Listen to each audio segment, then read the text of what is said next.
Hello everyone, and peace of Christ to all of you. Please invite your friends and let us have some good time together. And for sure, please be nice to our Muslim guests because they are poor people. They have no idea what they are worshipping. Yeah, yesterday I made a video and I made a challenge to all Muslims in the world to give us an answer what Allah means. And if you go and review all the comments made by Muslims about that video, you will see how hilarious this religion is. I mean, it's amazing how this religion exists. Simple question. Okay, who is Allah? They don't know. What Allah mean? They don't know. Where the name Allah came from? They don't know. How Allah look like? They don't know. How Allah He sit? They don't know. How Allah He stand? They don't know. The Quran says, brother, Allah He istawa al arsh. What istawa mean? We don't know. What Israel mean? They don't know. What Abraham mean? They don't know. What Isa mean? We don't know. And you know, I wasn't going to go online, but I found the answers are hilarious too. Like I can't skip it, you know.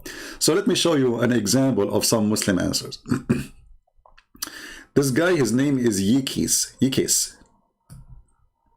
Mr. Yikis, he says to us, Allah, the name of Allah, maker of everything. And then he continues saying, you ask him, why is Allah Allah?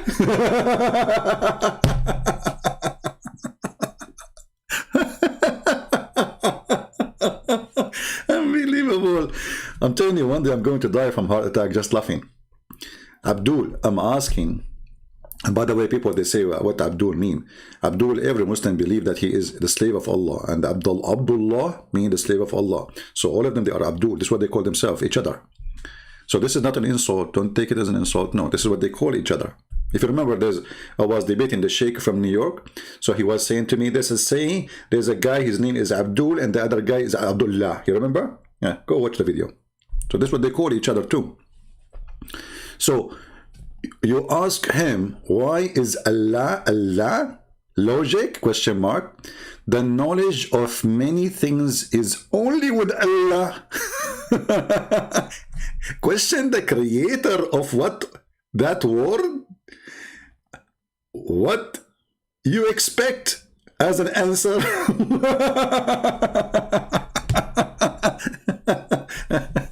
Ikis, I think your wife, she will never use a TV station, my friend. You are the best TV station. All what she do, she need to touch your nipples, and then you flip channels to the comedy ones between the right comedy and the left comedy. So each nipples will work for what is this, man?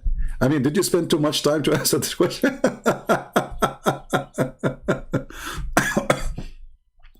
I'm not asking you what he do. Remember, I said it clearly. Don't tell me he's the creator. Don't tell me he is the tall. Don't tell me he is short. I'm saying what Allah means. What Allah means. Do you know? You don't. And this is a clear evidence that you Muslims, you stole the name from somebody else. You have no answer. All the explanation, including, actually there's one of them, he posted a comment, but he took it off. But thank God, I remember the name of the video he posted, and he said to me, why you don't play this? I don't know if somebody can see the link there. I did not see it, you know. I look for his comment. He posed for us a video. He's saying, why you don't play this? This is the meaning of Allah. And I will play it, you know. So I'm asking you what Allah mean. So now I said to the Abdul, well, I'm asking what Allah means. And now he got excited and he came back. The Arabian Prophet, yes. And the answer, Allah knows what Allah means.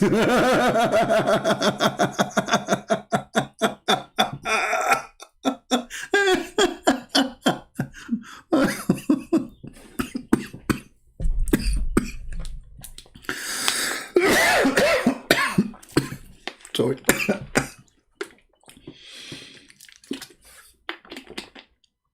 That's deep. That's literally deep, my brother. That's, I mean, you punish me in the face, man. I'm not dumb like Christians, okay? Hello?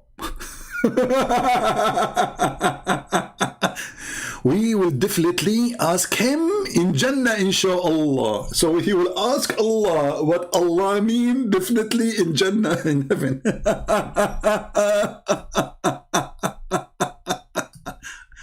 Oh boy. Very simple question. They have no idea. All this religion, brother, we are 1 point, yesterday they were 1.4. 2 weeks after they are 1.6. 3 weeks after they are 2 billions. Just wait until the end of the year, they say we are 4 billions. Now, come on, even rabbit don't do that. So you will ask Allah when you go to heaven, because he knows best what Allah mean. Okay. I think you got me there, brother. You got me. You know, truly you got me. I mean, unbelievable. Let us see another Abdul.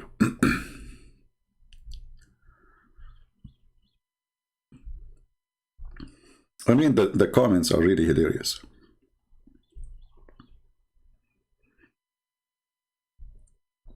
Go read them and laugh. Let us see, what is the guy? His name is Dr. Ahmed. Dr. Ahmed. Where is Dr. Ahmed? I mean, too many comments to find somebody. Okay, Dr. Ahmed. Where are you? Here we go. Dr. Ahmed. Dr. Ahmed, he got us busted. I'm Arabian. Your translation and explanation are wrong. First of all, try to be honest in translation. You idiot. I was reading your translation. What my translation? I mean, stupidity is really amazing. I'm showing in the screen. Go back to the video. I'm showing in the screen what your Muslim translation is.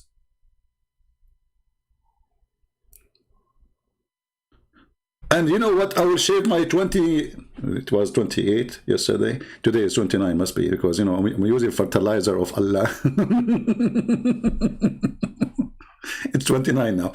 I'm Arabian. Your translation and explanation are wrong. First, try to be honest in translation. I did not use any translation of mine. I use your translation. This is your Muslim website. It's called Wow, Quran Wow. Like Mr. Wow? What a translation, my friend. I'm using your translation. Like which translation I used, what was mine? Is that my website? Is my name? Let us see a translation here. Like, I think this is from yesterday, you know. And my browser go back to the history sometime. Sometime it failed. Muhammad Hilali and Muhammad Khan. Your translation is not honest.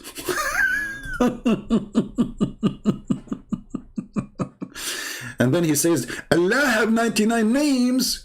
Abdul, first of all, why your God have 99 names? Why he stop with the 99? I mean, come on, give him one more. You know the thing? Even Joe Biden will not like that. So listen, Allah have 99 names, but you fail to explain the major name of Allah. The rest are, the Muslim, they say those are attribute. Those are attribute, and they say they are names. Okay, no problem. Al-Muqit. Allah is Al-Muqit. Allah is the angry. Allah is the revenge. Allah, I mean, all those names are stupid. Allah is the believer. Al-Mu'min. Can you believe it? Allah is a believer. You believe in what? So, and actually, if we ask the Muslims, find us the 99 names in the Quran, you will find that they will not even find 60% of them. There's a Coptic, a Christian priest, is a good man. He challenged the Muslim to find the 99 names, and then the Azhar University, they agree they are not in the Quran. Most of them, they are imported from China. So what is the answer? I'm Arabian. Okay, why you don't call me Mr. Arabian? Are you in the chat Arabian? Business doctor? Do you use camera urine when people come to you to the clinic, Mr. Doctor? As long as you're a doctor, let us go, you know, let's see, let us see the doctor inside you. Let us see the certificate you have, brother. So, as you see, they are so desperate and they do not know what to say. Another guy, he says to you, do you know that the Aramaic, they say Allah, Allah. My friend, they don't say Allah, they say Aloha. Al is a word meaning God in the ancient Aramaic and even in the ancient Hebrew, because the Hebrew anyway is coming from the Aramaic. So Al is a word meaning God. El is the new version of the ancient Aramaic, which is God too. So Al, let us make it, let us put it for you in the screen for the ignorant. Don't be insulted if I say you're ignorant, by the way, because I am ignorant in many stuff too. You know, all of us, we have some form of ignorance.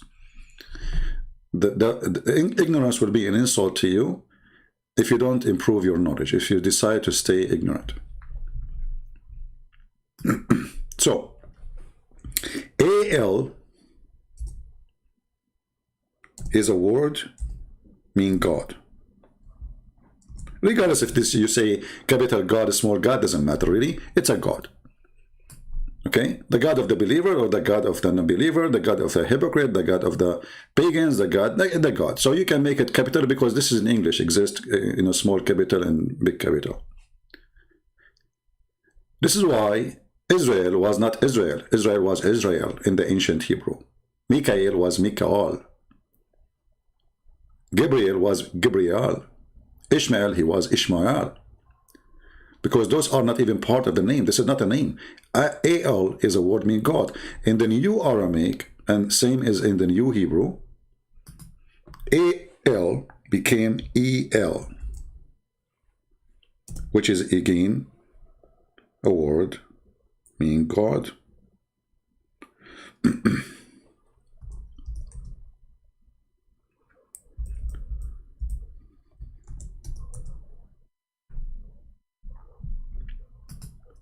So what happened is that time change, you know, language change, and the Al became El. This is why you will find in the Old Testament in Hebrew, some names still they are using Al, like Daniel, you know, Daniel. Okay, so when an ignorant like Muhammad, a thief, a liar, a stone maker, he copy from other culture and other language, and then he place it in his own religion, say this has belonged to me. Muhammad was a thief. When he would go to somewhere, he sees something, he like it, he adopt it. And we can give you many examples, as if we go here, let's see, just to show you an example. Like now, the Muslims are fasting Ramadan. If you ask the Muslim, Ramadan is what? What is Ramadan? They will say to you, this is where the Quran came, but the Quran did not come in Ramadan. Quran come in many years of Islam. And Ramadan, as you know, sometimes it's July, sometimes it's February, sometimes it's December. So if the Quran came in such a month, then such a month should be follow. Which month? Your Ramadan go around the year, around the clock. If you look with me here,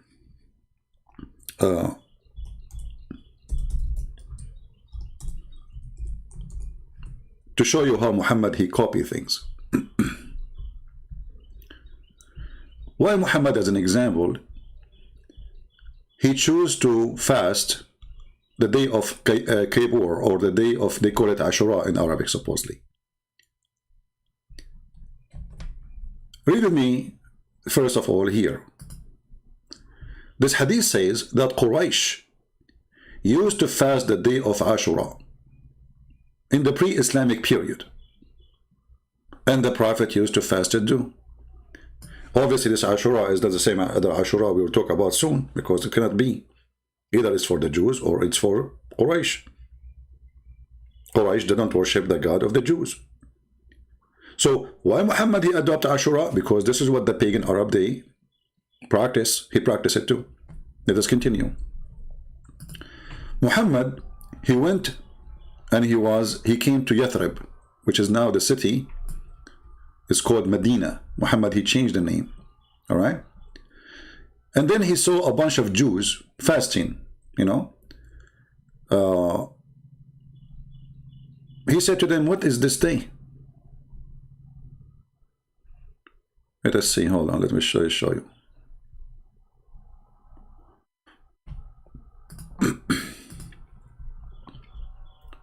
He asked the Jews, why you are fasting this day? They said this is the day where Moses he crossed the sea.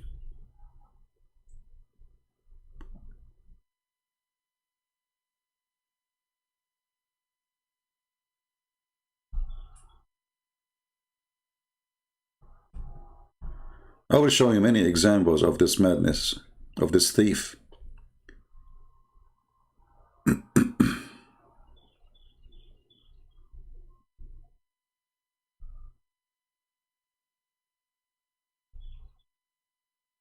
I mean, there's a million hadith about it, but we want a specific one.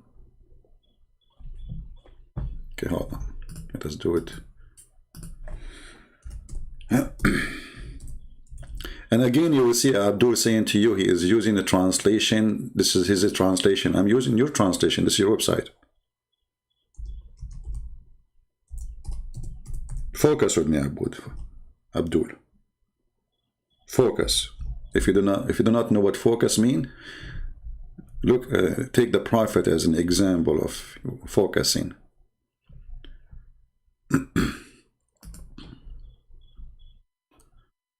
Let us see here. Hold on.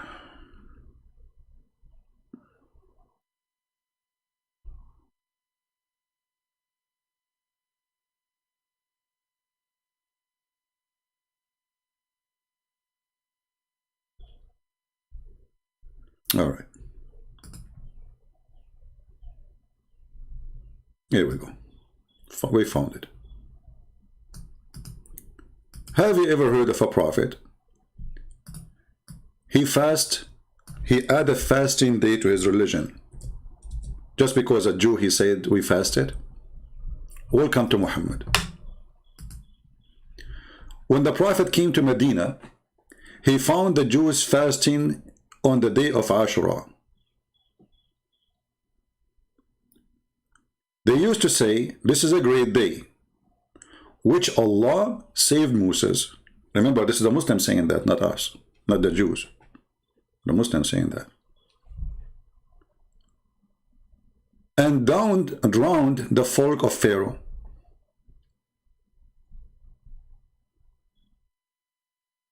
So this is the occasion. Okay. Let us get more details.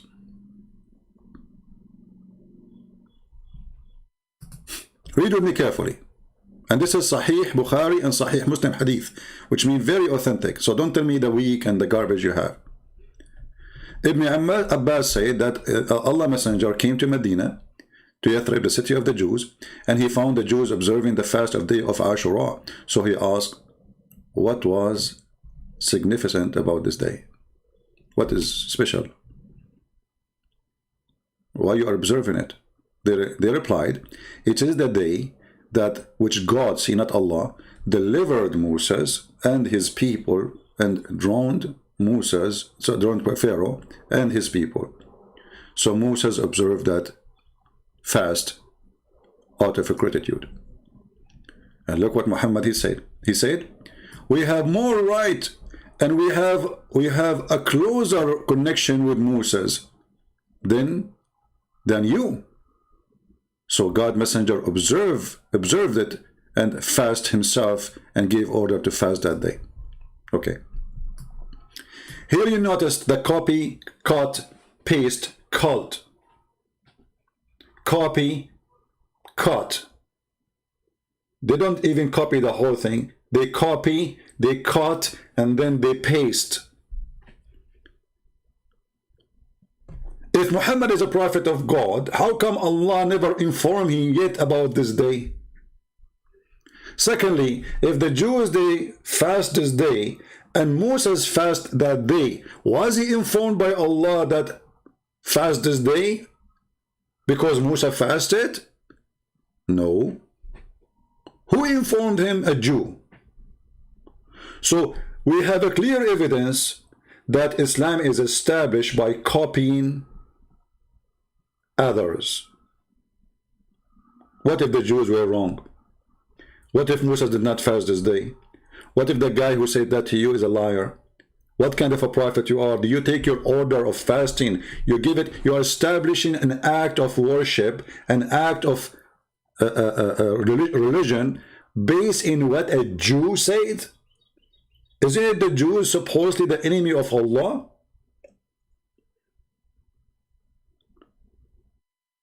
It is not Jibreel who told him, it's not Allah who told him.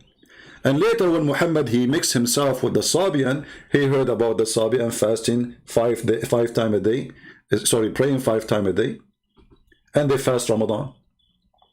The Sabian, what they do? They have a celebration every year. The moon of Ramadan comes, the moon of Ramadan goes. So they go to the city of Haran. The moon appear in a city. The second city they will come, the second year,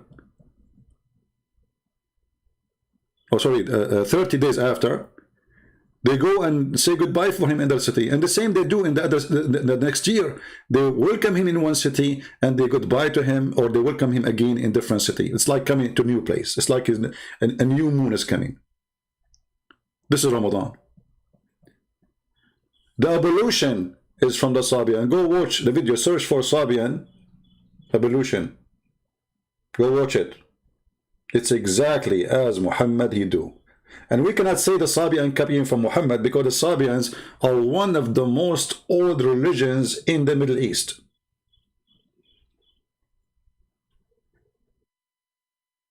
So we cannot say, oh, the Sabian are copying from Muhammad. That would be a joke. The way they put water in their ears, the way they blow their nose, the way everything, their feet, their hands, everything step by step. So now going back to our topic. When you as a Muslim, you say to me, you are giving us wrong translation, and I'm showing you on the screen your own website, your own English, your own Arabic, and then you cannot answer me, so you say he is giving you false translation. And you will notice that all the comments we saw, none of them have to do with the question. One saying to you, you worship Trinity. What does this have to do with our question?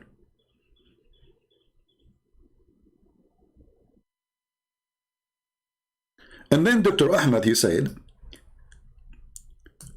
thought I am not a religious person, but while I went to challenge someone, my opponent must be at least honest person. Look who is talking. People who believe in taqiyya and lying and take an oath by Allah name falsely. Isn't it your God Allah? And now he will say to me, the wrong translation, you are giving us false translation. Isn't it Allah who says to you, Allah will not take you accountable for false oath? As long as you don't mean it.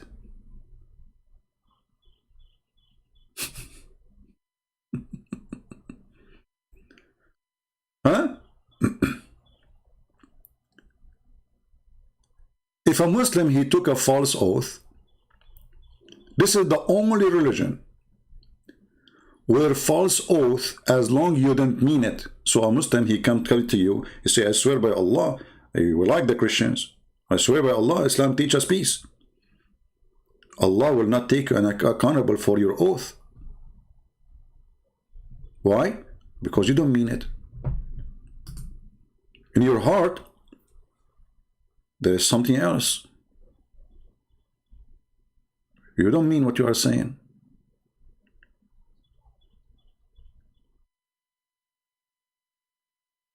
So I can swear, I can lie, and I can do as much as I want. Now, who is a Muslim in the chat? He will say to me, I challenge you to find me the reference. Anyone? Who is a Muslim will say this cannot be true, because this is embarrassing. Do we have any Muslim?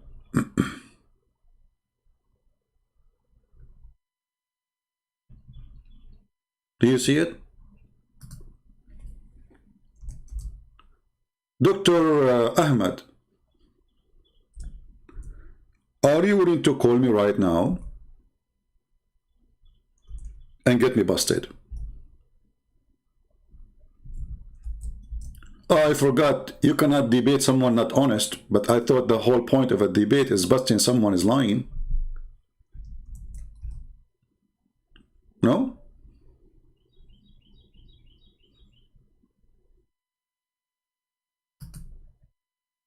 Isn't it, this is what the point of, like, I'm wanting to debate all Muslims.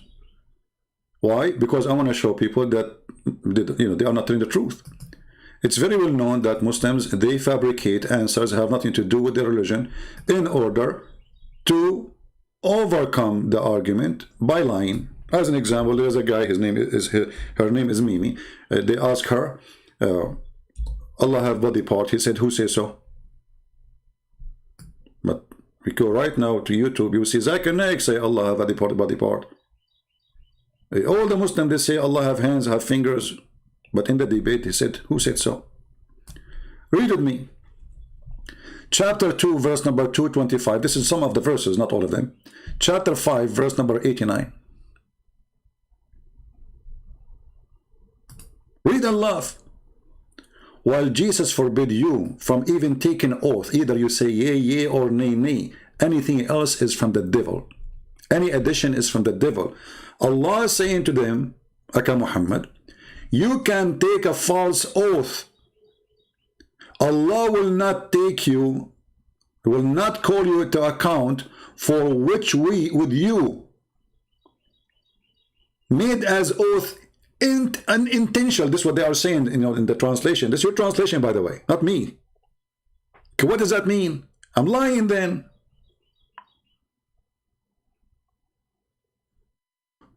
But Allah call you in account in which your heart have earned. What does that mean? What do you mean? I don't mean to take to this oath. I'm lying. This oath is just a joke. Change the translator, you will find a new Quran.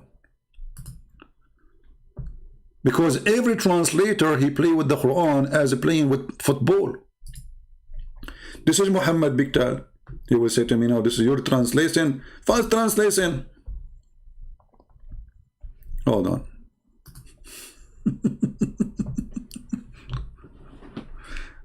Let us go. Oh boy. Let us go to Biktal. The pages switch. If there is any Muslim, he have something to say, please feel free. We will be happy to listen to you. Allah will not take you to task for which unintentional in your oath. Go and read the interpretation and die laughing.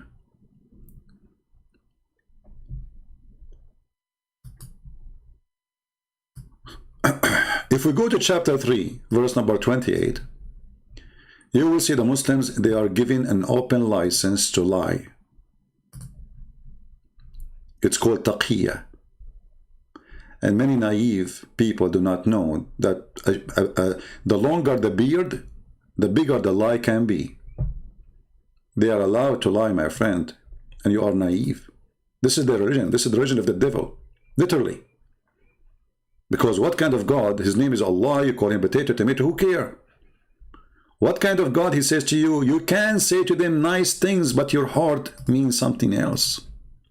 You cannot take them as a friend, but if you take them as a friend and you mean it, You are not a Muslim no more, and you have no honor, no protection, and we will kill you. And the funny that the God of this religion called the one who don't believe in him hypocrite, but he is the one calling the Muslim to be hypocrite. Let not the believers take the believer not to take the non-believers, the hypocrite, as a friend. The Jews, they're friends. The Christians, they're friends. Okay. As become mighty and honorable in preference to the believers who are sincere. Okay, so the one who is sincere, by taking them as a friend, and he gave them honor, a mighty respect, by taking the hypocrite and disbelievers as a friends, he has no connection with Allah. How many Muslims you heard them saying, we respect Christians, we love them, you know, we hear Obama, you know, give us this garbage, we hear George Bush saying to us, Islam is bees, you know, we hear all the madness, you know, all the liars. That the problem is, the truth hurt, and they think by saying those statements, politically correct statement, they can hide it from us, and we can have peace. Peace will never exist in this earth. You need to know, because that as long as the devil exists, peace will not exist. The devil have many names. He have many forms. Muhammad is one of it. And look at the teaching, and you tell me if this is the teaching of the devil. And then read carefully. So the one who has taken someone is not a believer, disbeliever, seeking might and honor with this disbeliever. By taking the hypocrite and disbelievers as a friends, he has no connection to Allah. How many of you naive people keep saying to us, I have a Muslim friend? Okay, no, I believe you. You believe he's a friend, right? But he cannot take you as a friend. The Quran has tons of verses. Chapter 5, verse number 51 as an example, says specifically, you cannot take Christians and Jews as a friends.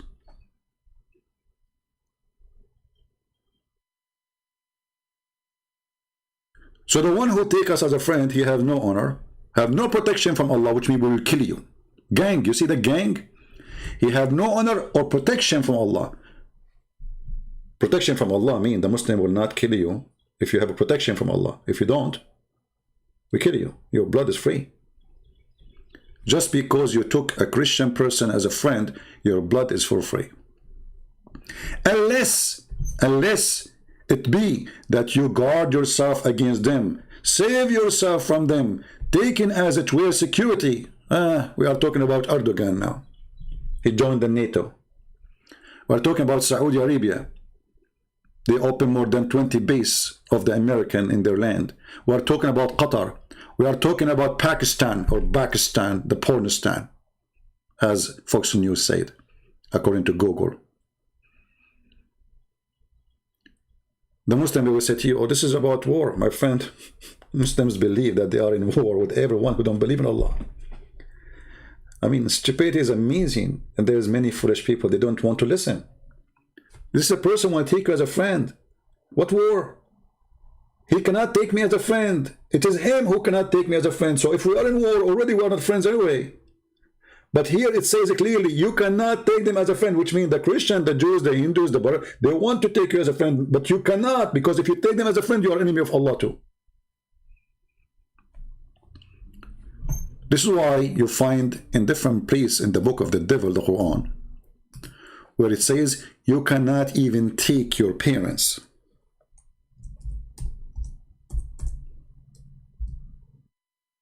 Even your parents, even your family. Chapter 58, verse number 22. The Quran says, you will not find one believer, just one,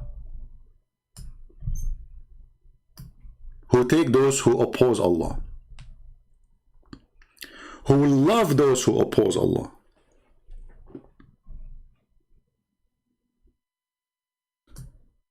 Even if they are your sons, your fathers, your sisters, your mothers. And then this coward, he says, I need to debate someone at least honest. Look who's talking. A person who follows a prophet saying, You can speak to them in a friendly way while your heart is like this. Read carefully. Saving yourself from them by speaking to them in a friendly way toward them while your heart is like this. Have you ever heard of more satanic cult? Ugly more than this? I have no problem to take Muslims as a friends. Why not? I believe there's good people, bad people everywhere. I might find a guy, a neighbor, maybe, he's a Muslim and he's a nice person. Why not? But now after I learned this, I cannot take him as a friend because I'm not a fool. He might be lying to me all day long, shaking hands, say we are friends. Because the second he say I'm a Muslim, that's when he believe in this. I have nothing against him as a person, as a human being, but I have a problem with this. How I can guarantee that this Muslim who is coming to my house is not going to practice this on me? He believe I am an enemy, and he's lying to me. So maybe one day he can do something wrong to me.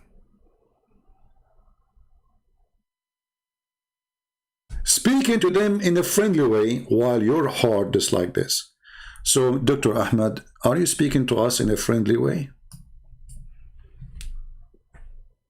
Don't get close to Christian Prince. You are no match.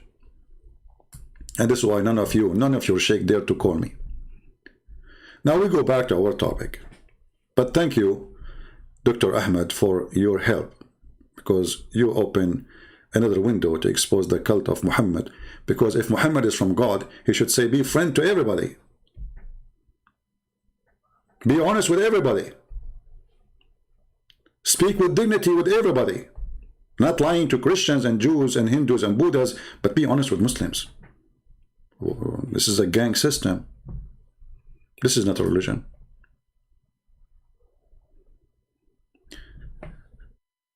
Another Muslim, he says, why you don't play, the comment is there, he says, why you don't play the whole video of Zakir Naik? I said, okay, where is the, okay, I will play it, but where is the answer? Here we go, this is Zakir Naik video. If you listen to it, you will die laughing. Where is the answer? Still we are waiting. Who is Allah? There is no answer. Read carefully, listen carefully. But the crowning name is Allah. Now why do we Muslims prefer calling Allah by the Arabic word Allah instead of the English word God? The reason is, sister, all the other names and words, they can be played around with. For example, the English word God, if you add S to God, it becomes gods. Oh. Brother, look at the answer. Brother, if in English you add S to God, you make it gods. Can you add S to Allah? Yes, I can. I do. Why not? Look at the answer. She is asking you why you are calling him Allah. You say because it is not gods, it's one Allah. So who cares? Okay, Jesus. Hey, Jesus is one. There's Jesus. This is Jesus. I mean, look at the excuse. Look at the stupidity.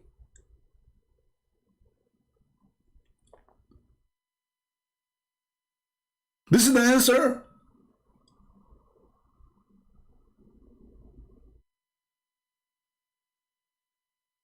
And this is the guy said to me, why you don't play the rest of the video? Because he got you busted there. Let us see. I want to continue. Plural of God. There's nothing like plural Allah. Kul huwallahu ahad. You just confirmed that Allah is not one, because you said Qul huwallahu ahad. Ahad in Arabic is mean echad. This is from the Hebrew. And this is from the Aramaic. And echad is not one as a person, is a unity.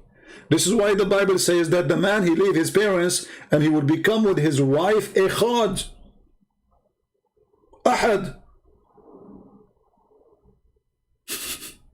So the idiot who do not know Arabic, I mean, there's a guy who said in the comment, it's not fair to complain about the Arabic of Zakir Naik. My friend, I'm not complaining about his Arabic. I'm showing you how stupid it is, because if you don't know Arabic, don't speak Arabic.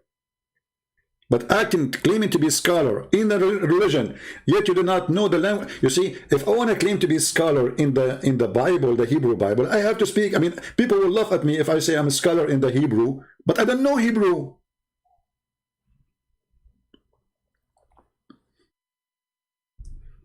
Are you getting the point?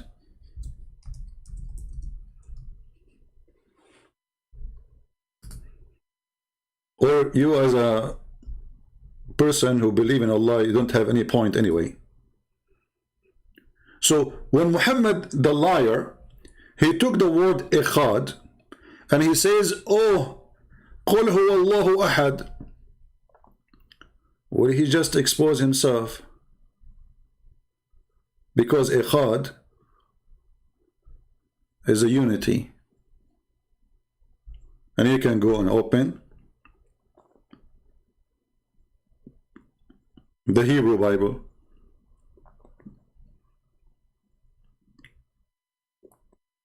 And if we go right now to the Quran, the yellow pages of Muhammad, actually this is an insult to yellow pages.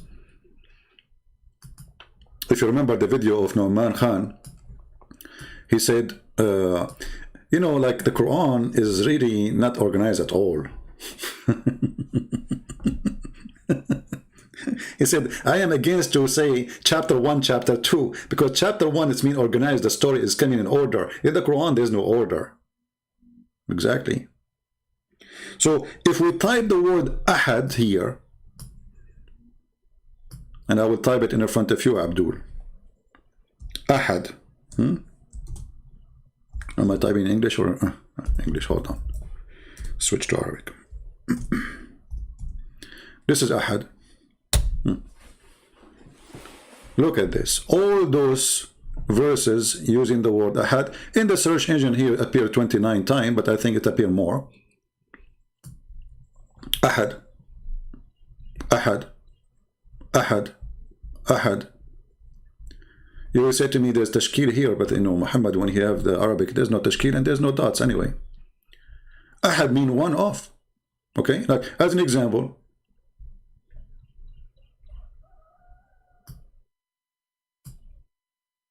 chapter 11 verse number 81.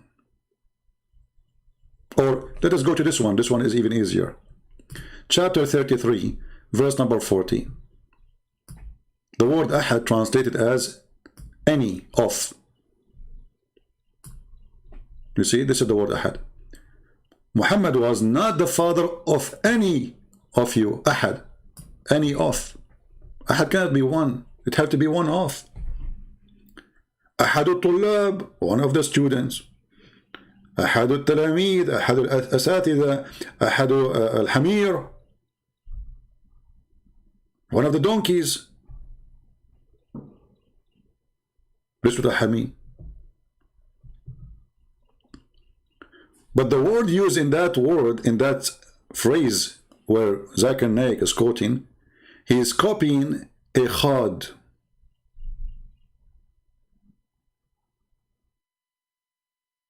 O Israel, your God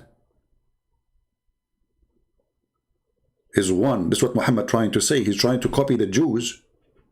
O Israel, your God is one. Even that statement is a copy of somebody. But by using the word Ahad, he got himself busted again. Because Ahad mean one of, not one.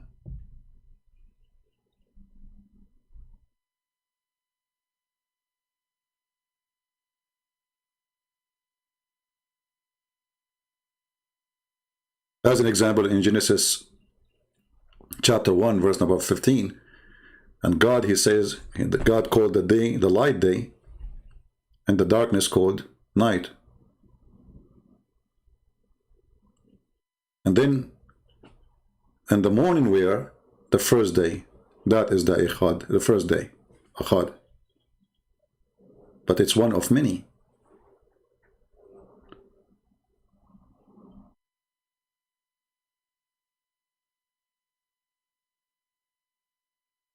But how you can inform the ignorant? And he is stubborn, he think he knew.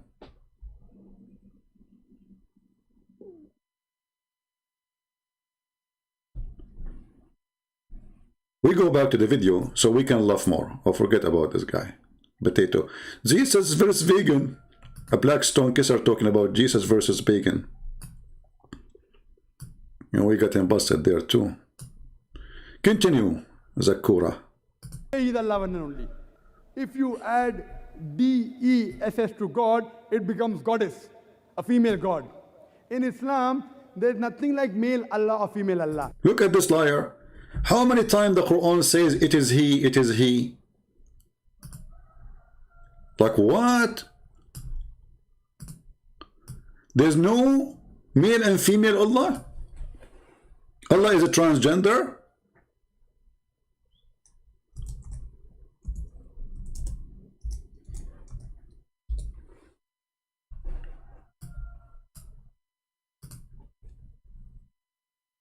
It is he.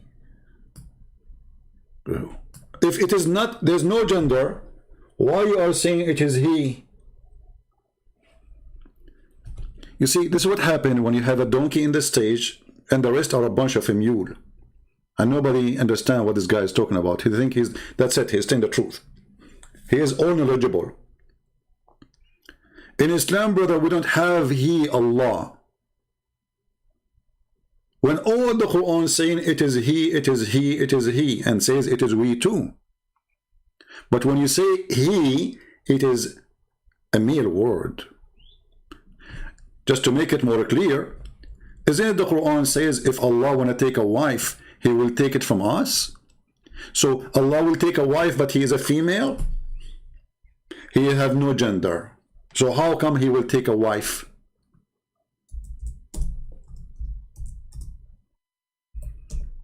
Any Muhammadan have a comment?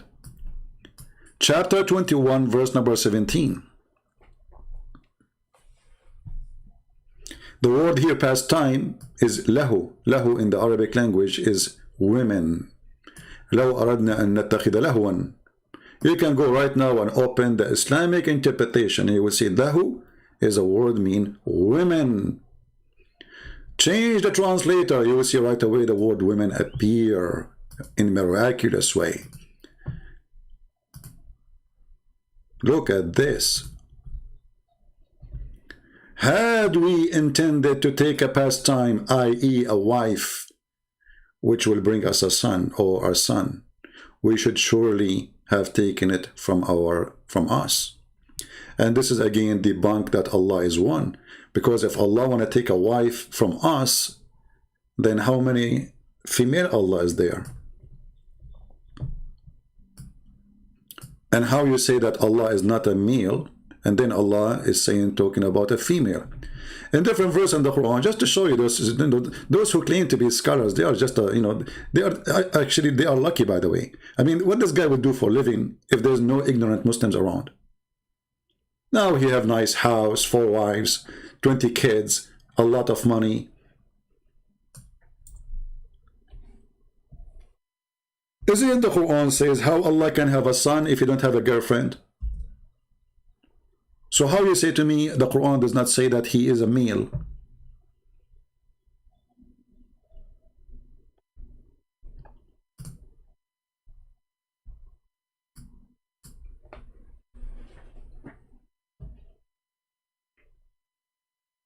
Do you see it? To him, again, it's not a male, brother. It's Allah have no gender. To him is due the primary origin of the heaven and the earth. How can he is not a male, obviously, have a son? Somebody might say to you, Christian, don't you say we believe that our God, Jesus, he came to this earth as a male. No problem. You Muslims, you have no idea what you are worshipping. Jesus, our Lord, the Christ, he came as a perfect male.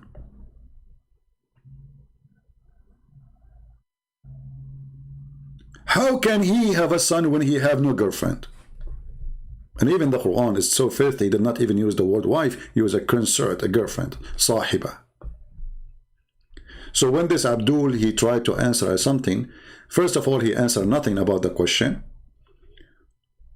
He's just saying to us, we favor it because it's not a male or female. This is why you use the word Allah. Well, there's many words that they are not male or female, then we can use them as Allah too. Is the word chair male or female?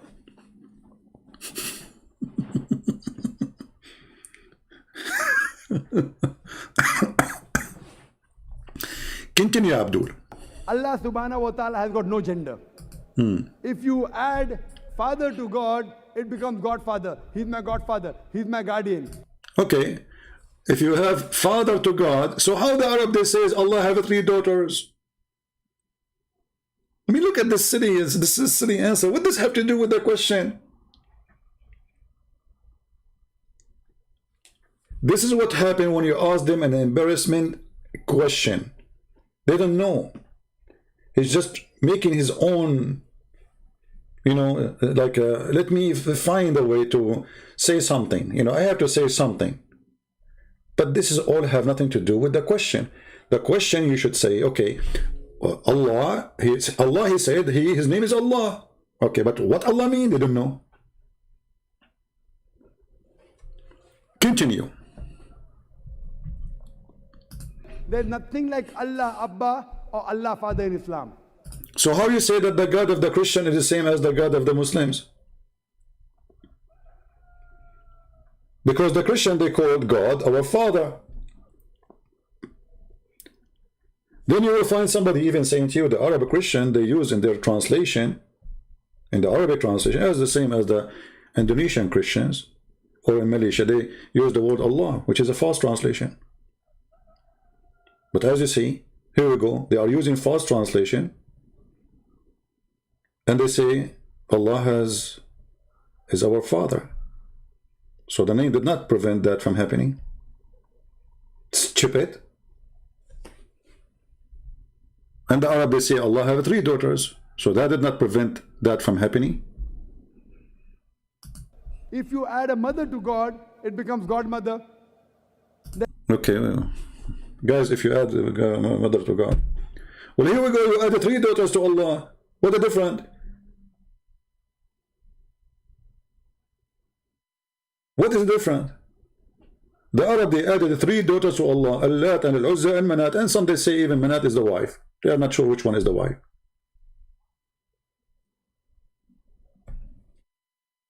There's nothing like Allah Mother or Allah Ammi in Islam. If you prefix tin before God, it becomes tin God, meaning a fake God. There's nothing like tin Allah in Islam. That's the reason we Muslims, we prefer calling Allah. Did you see? We Muslim, we prefer to call Allah, Allah. It's a prefer. Did you hear this? We prefer.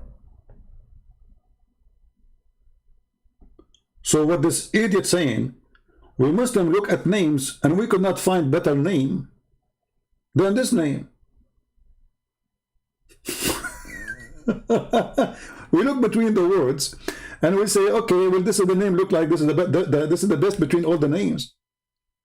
So you are worshiping a name, you do not know what the name is, just because you are saying you cannot make it male or female, you cannot make it grandfather, you cannot make it poor. I mean, what this is stupid as what kind of religion this religion is. This is the reason. Remember, he's telling you why he is calling God Allah. And the reason is the following. But none of them is an answer for anything. And that's mean you made a choice of a word. If you find a better word tomorrow, you will dump this word and go to the other word. Continue. A bishop angers when I said Bible use. And what are you talking about? By the Arabic word Allah. And that's the reason this word Allah is also present in most of the major religious scriptures. If you read the 6 scriptures, one of the attributes given to Almighty God is Allah. If you read the Christian Bible, in the Gospel of Mark, chapter number 15, verse 34, in the Gospel of Matthew. Stop. Stop. Let me go there. There is no such a thing. Even the word there does not talk about God, you idiot. The guy he quote, whatever he quote, the Muslim, they put in the screen. Here we go. This is all the translation for Mark 13:34.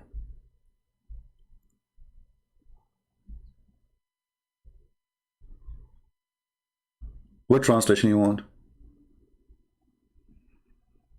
And you can use even the Hebrew one. Where? What? How? But you know, when you are a liar, you say whatever you want.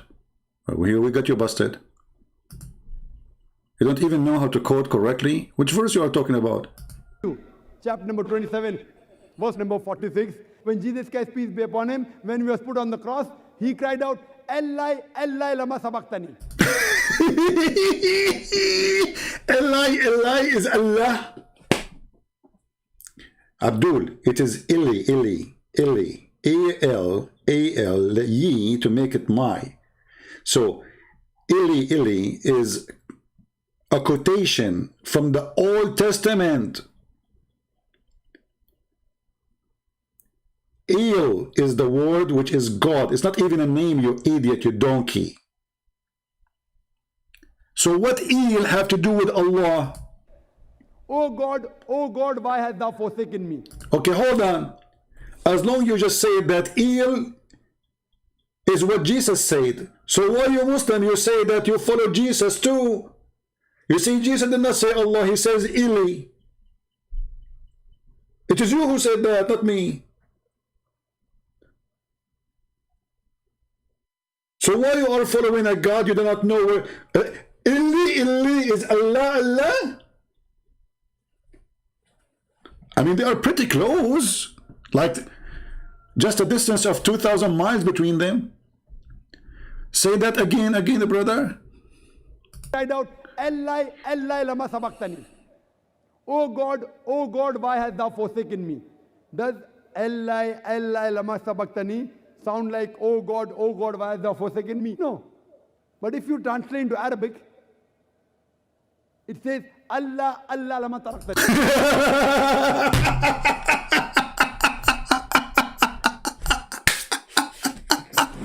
Brother, if you translate to English Arabic, you stupid translate what? This is the Hebrew, you donkey.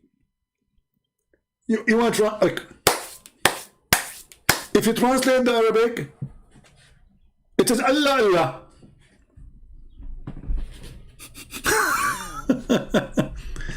Anyway, let me show you another guy, and this will be the end of this video, showing you clearly that Muslims do not know what they are worshipping, and in fact, they stole the name. Remember, this video is posted to me by a Muslim. A Muslim, he says to me, the meaning of Allah is in this video. The comment is there in the section, in the previous video. The link posted by a Muslim, and he is the one who asked me to play this video for you. And guess what? They agree with the Christian Prince that Allah is a theft, and we do not know what it's mean. Muslim says. What does Allah mean? Allah originally comes from the word Al-Ilah, the Lord, the deity, the one who is worthy of being deified.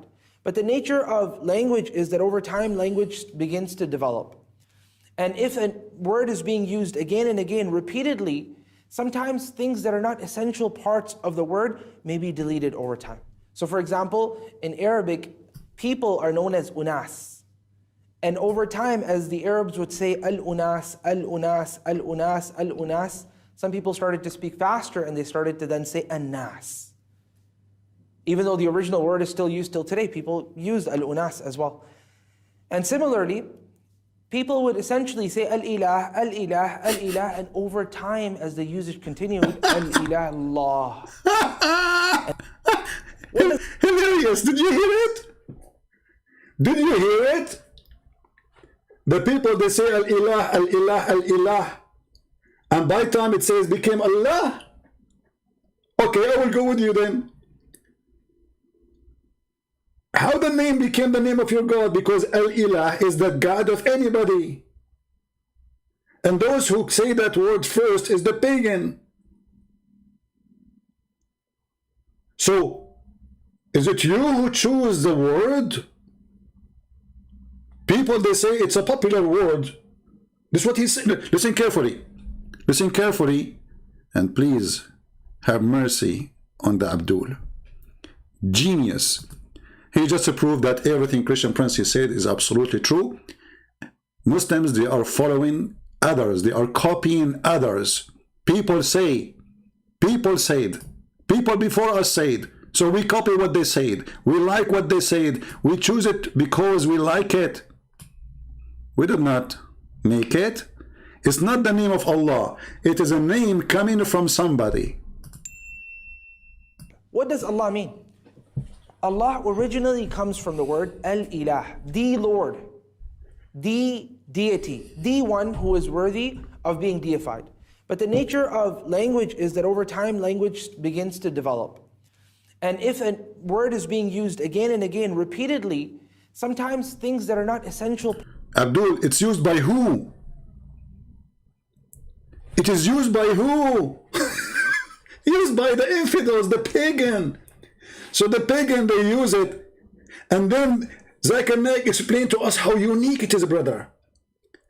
This guy, he's just saying it's not unique. By time, they make it easier. So it was Al-Ilah. What this guy, he said. I mean, do you see how every one of them, he give you different definition, different answer? Do you see how much confused they are? The other guy, he said to us, you cannot make it male and female when prove it to be wrong because Allah is He. Allah says, how I can have a girlfriend, which means He is He. The Arab, they call Allah have 3 daughters, so He can have children. The name will not make any difference. And now this guy is saying to you, the correct word is not Allah. It is Al-Ilah. But people, they want to speak it faster, so make it Allah. Did you hear it? So you Muslim praying to Al-Ilah, not to Allah, or to Allah, not Al-Ilah. And how that became your God. And why you say it's a name then? Because based on what you said, it's a word meaning God. Where's your God name? What does Allah mean? Allah originally comes from the word Al-Ilah, the Lord, the deity, the one who is worthy of being deified. But the nature of language is that over time language begins to develop. And if a word is being used again and again repeatedly, sometimes things that are not essential parts of the word may be deleted over time.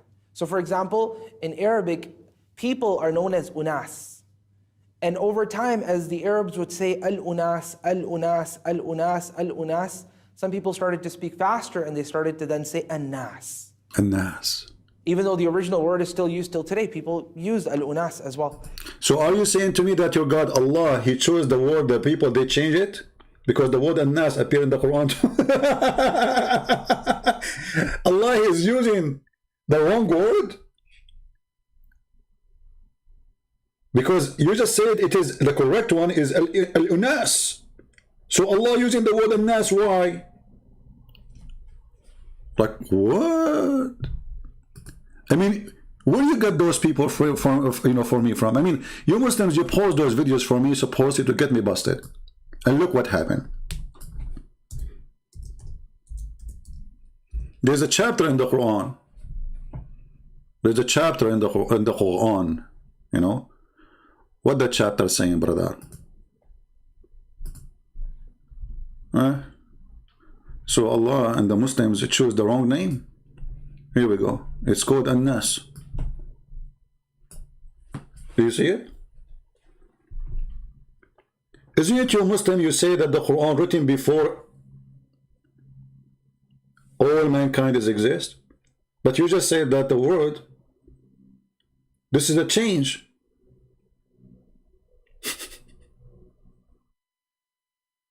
So the Quran based on this is written after the change happened. This is An-Nas, not Al-Unas, as he said. The name of the Malikun Nas, read it carefully. So the Quran written after the people, they changed the word. The original, the correct one is Al-Unas, he said. But people want to make it easier, so they said An-Nas. Allah is Ilahun Nas.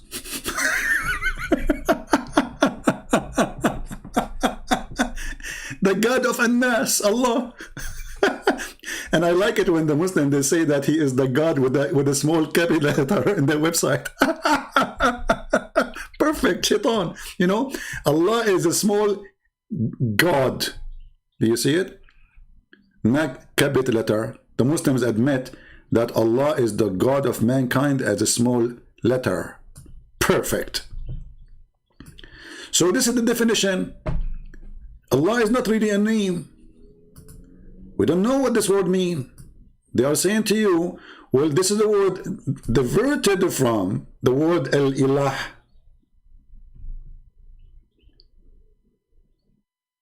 And imagine here, by the way, until now we did not get any official answer. Like, why Muhammad did not tell us what the word means?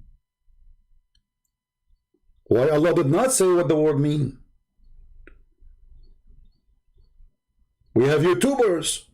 Anyone can make an answer. I can make it. I can say it to you to be a tree. Where is the official answers? And now you admitted that you are stealing the words from somebody else, and this has nothing to do with your religion. Other religion, they would say al-ilah, al-ilah. So you make it, and you make it a name for your God. So you are looking for a God, and then you found a God as of your choice, the God of the Kaaba, the God of the star, the God of the moon, and you said, I'm going to call him Lah. And just to prove to you that what he said is stupid, more than what he's stupid he said, I mean, the answer he said is condemning Islam anyway. But al-ilah, ilah, is simply E-L, and there is little H at the end, like a sound of a music. Ilah. Still, it's ilah. It's not Allah. It is Il. Idiot. Il. Ilah. That sound at the end, the little tiny H, it's not really even an H. It's like a music sound. They added like for something holy to make it more beautiful. It's not even part of the word. It is Il. And we just heard Zakir Naik saying that Jesus said Ili, Ili. And he said, this is Allah.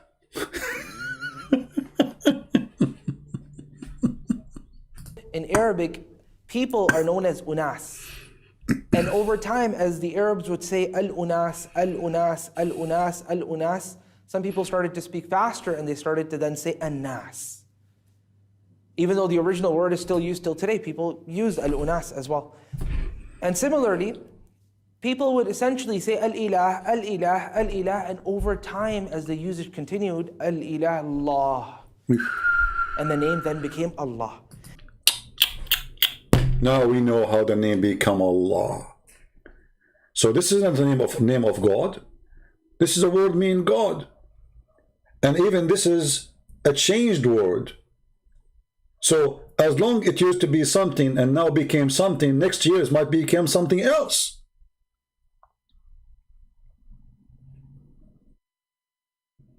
So now do you believe me when I say not a single Muslim can answer us? They don't know. They are trying to find a solution what the name word mean. But all would take you 2 seconds, my friend. We showed you in the Quran in chapter number 1. And this is a screenshot from yesterday. Bismillahir Rahmanir Rahim. And this is the Muslim resembling the Arabic. Bism is a wrong written, by the way. The Muslim, they took the alif to make it short. As he said, to make it easier, they changed even the Quran. Allah, he said bi-ism, they make it bism. Bi-ismi lahi rahmani rahim. Lahi. He. The I at the end is just like the sound, the same as the H at the end of Il. Ilah.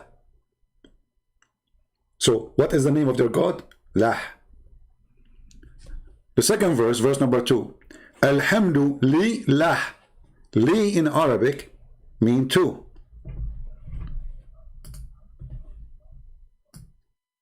Li mean two. Lah is the name of their God, as you see.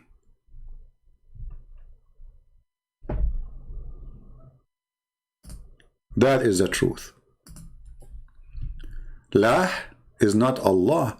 And this is why the Quran deleting totally the letter Alif in the beginning of the name, because it's not a name.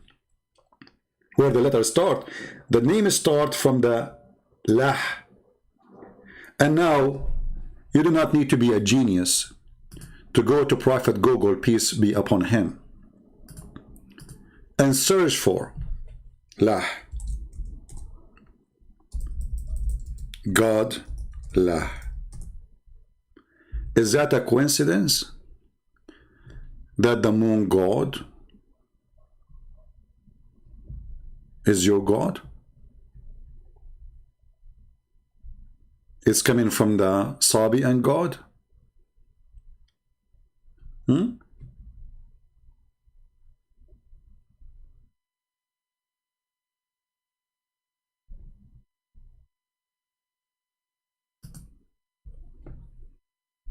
Any Muslim?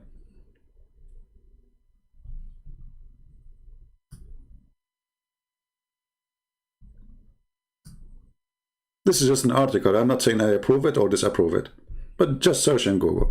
There's tons of articles, and you check it out, and you study carefully what it is. Lah is the moon god. Actually, we have a clear reference that Allah's name is very flexible. If you remember,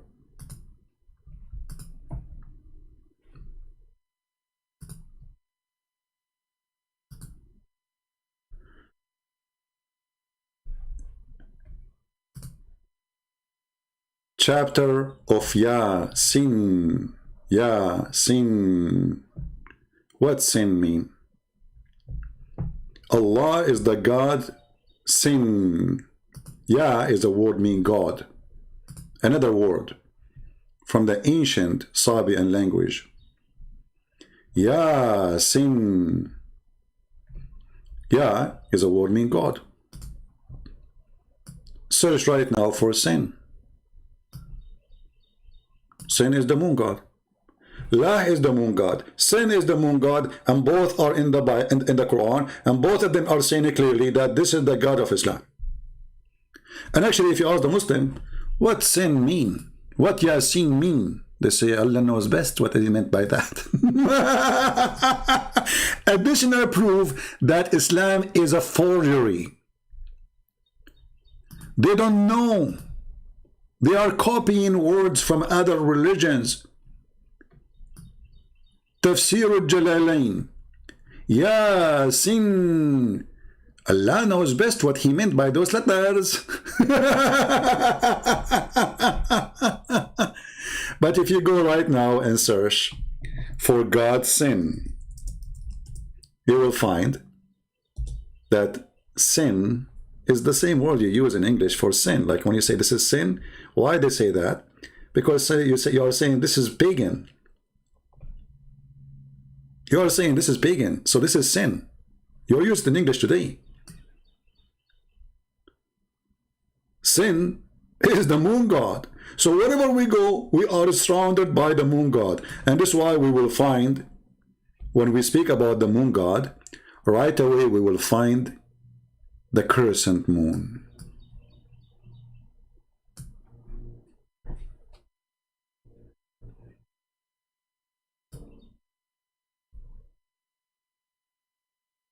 What say you, Muslims? Your God is Lah. Your God is sin. Your God is pagan God. And you have no idea why those names are there. Copy, cut, paste, cut is called Islam. And because you are copy, cut, paste, you do not understand what it says. I mean, have you ever heard of a God? He says to you, Yasin. Okay, what does that mean, brother? Allah knows best, brother, what he meant by this. Because Muhammad is copying from the book of Waraq ibn Nawfal. He do not know what those things mean. I mean, if an average Muslim do not know, I understand. But if the Prophet himself do not know, that is a different story.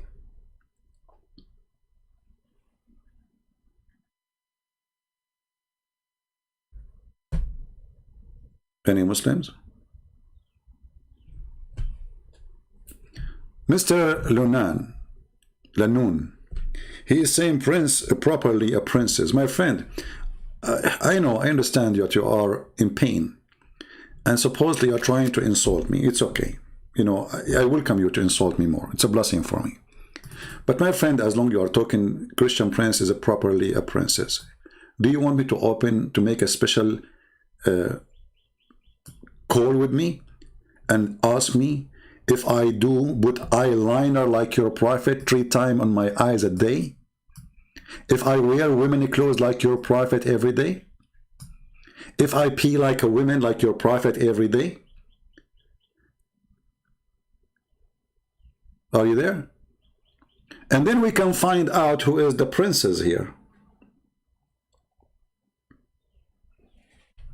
Are you there? Or maybe you can ask me, hey Christian prince, have you ever kissed your friend down his belly like the Prophet Muhammad? Is that a new tradition in the Middle East? I'm a Middle Eastern. Since when we Middle Easterns, we kiss each other down the belly? Huh? And then the guy said, oh, stop, this is how I like it. Oh, brother, don't stop, please. And you are talking about prince and princess. Don't go there. You are talking to Christian prince. You will be humiliated, you and your prophet. If you try to humiliate me, good for you, no problem. But remember, I know all the laundry of your prophet. So the question now, is Muhammad he or she? Muhammad taking off his shirt. The guy, he said to him, this is not fair. The prophet, he poked him under his ribs with his stick. He's tickling him. And then the guy said to him, you are wearing a shirt, but I am not. The prophet, then he raised his shirt. And then the man embraced him. And he began to kiss his side. Who is kissing who? You will say to me, oh, the man is kissing the side of the prophet. The word kashah is the down of the belly, not the side. And why a man even kissing there? And then he starts saying, oh, prophet, this is what I wanted. Oh, prophet.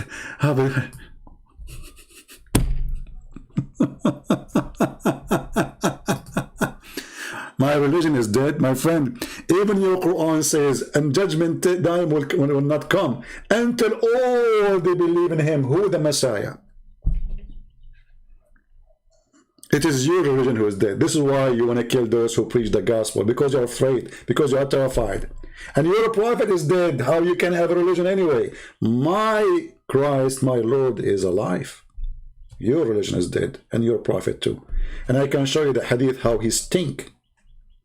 The Muslim did not bury him for 3 days, 3 nights. They think that he's the same as Jesus, because he lied to them. He says, we prophet promised by Allah that our body will not decay. And then the poor Muslims, they believed him, so they did not bury him for 3 days. He said to them, pray, send your salat to me, for your salat will be presented in the front of me. They said to him, prophet, but you will be dead. You will decay. He said, no. We prophet, our body don't decay. And then the reference says that the prophet قَدْ رَبَى بَطْنَهُ, which means that his belly full of fart, full of gas. You know, when a person he die and you don't clean him and he have a food, the food will start digesting. The digestion keep going even if he's dead. The bacteria will digest the food. So the belly of Muhammad became full of gas, fart. And he starts shooting left and right.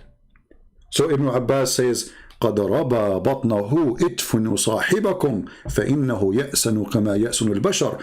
Bury your friend, he stink like the human stink. So you are following a stinky prophet according to your books. And we are following the living Messiah according to your book too. And you are talking about who is dead. Weak hadith. This is weak hadith? Okay. It's weak hadith. That's it. I don't know. As I know that weak hadith is a weak argument according to the Sheikh Hamza. You know, when the Muslims, they say, by the way, weak hadith, they are saying to us that we Muslims will lie about our prophet, and we put a lot of lies in our book. We are a bunch of liars. We lie about Muhammad. Don't believe in what we say to you in our books, because we lie all the time. That's what they mean. They're trying to say to you, this is a lie. Okay, but who wrote the lie? Muslims. Who printed the lie? Muslims. Who accepted the lies? Muslims. So if it's a lie, why it's there? Muslims.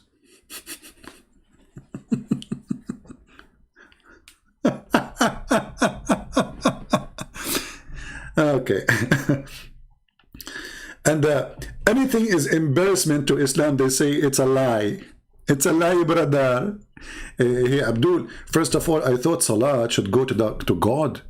Why your Salat will be given to Muhammad? Is he God? Look, you pray now, your prayer is not going to Allah. It's going to Muhammad in the grave. Brother, is that true? And by the way, just to show you the stupidity of this cult,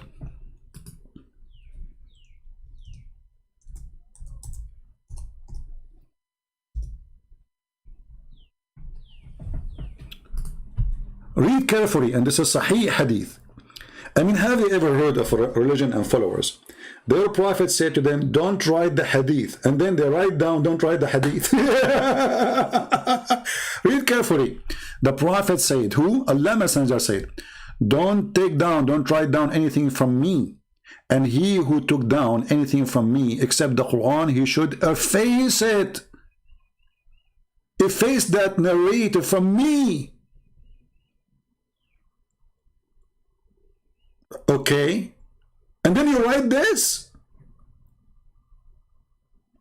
The guy, he just said to you, don't write what I say, only Quran. And then they write, the prophet said, don't write what we say.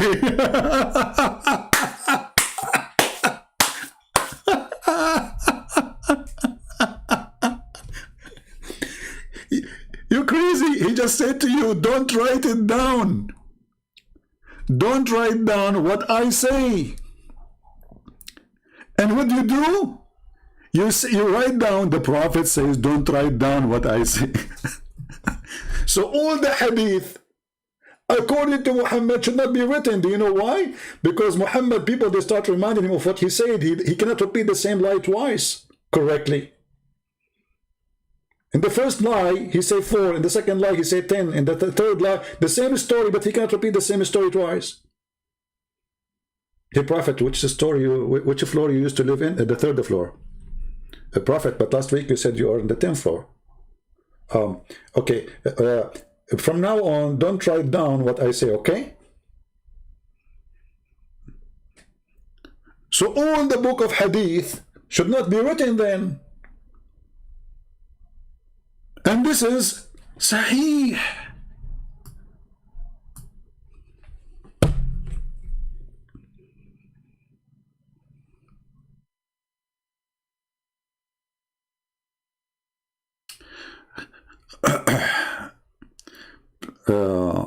According to the direction of his camel. Well, my friend, the Muslim, they will say to you, well, he's praying, doesn't matter, you know, because the Quran says wherever you will put your face, you know, it's not worth it for me. Hit the head of the snake. Don't waste your time. Do we have any Muslim want to say anything?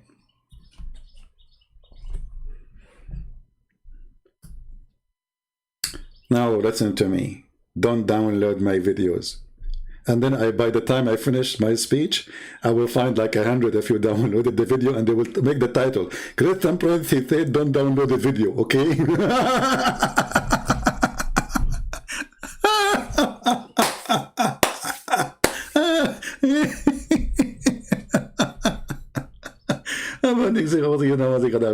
This is so beautiful.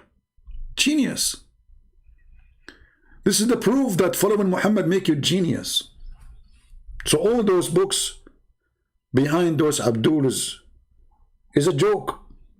Your prophet forbidding you from, and they say to you, we are Muslim Sunni, following the order of the prophet. No, you don't.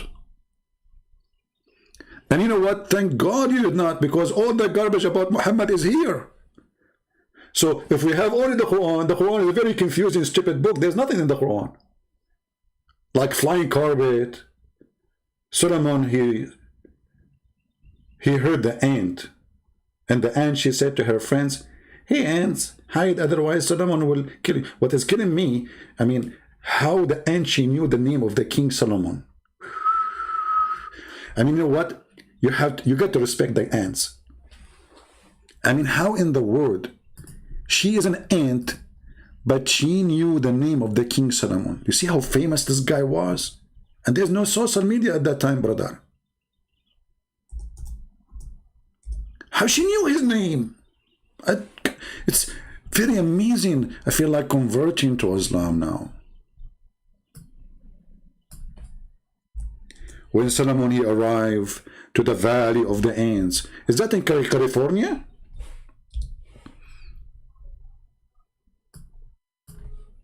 Huh? Where is the Valley of the Ants? Is that in California? As I know, there's ants everywhere. But look like the ants, they have their own territory and the state, the Valley of the Ants.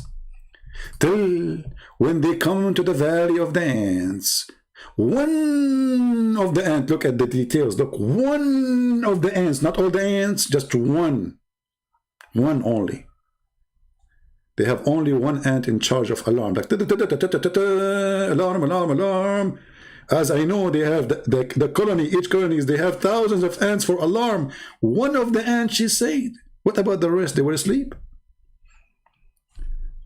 Oh, ants, enter your dwelling. And I saw some videos, hilarious. They say in Arabic it says namla, and science discover that the word namla, sorry, the one who in charge of alarm is a female, and namla is a female. So how Allah, he knew this? You idiot. In Arabic we say female for all those insects, regardless if they have balls or not.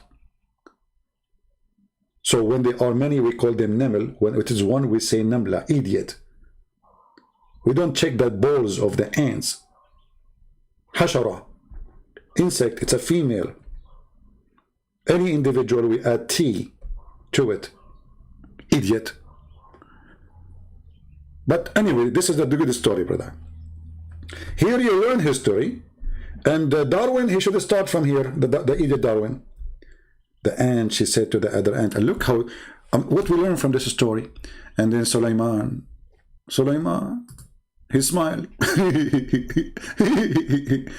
At her speech, the ant, she made a speech. As I know, the ant don't talk. They communicate, yes. I mean, we can say they talk, but they don't talk really speech. They communicate by vibration and chemical, that's it.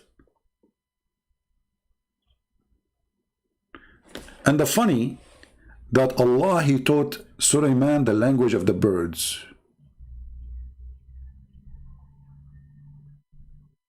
And yet, he understands the language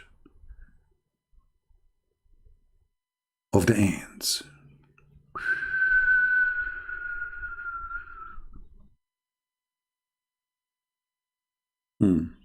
And then Sulaiman, he went, I don't want to change the topic, but just to show you a cartoon before we finish. For how long we are here now? 2 hours? 2 hours. 1 hour? How many hours we are here? 2 hours and 29? Okay, still short, still short. Good news, good news. This is a short video of a conference. Alhamdulillah, alhamdulillah. Alhamdulillah, lillah, lillah, brother. Lillah, li, alhamdulillah. Genius. So, my friends, my brothers, my sisters, Islam is a joke, and there's no question about that. And as you see, we challenge them to tell us what Allah means, and none of them can tell us. They are saying to us, this is a word diverted from something else. So how you say this is the name of God? How you say this is a name then? They don't know who is their God. All what they know, that Allah have 2 hands in the right side of his shoulder. He have a shin. He have a face. He have eyes. but don't ask more questions. They don't know who they are worshipping.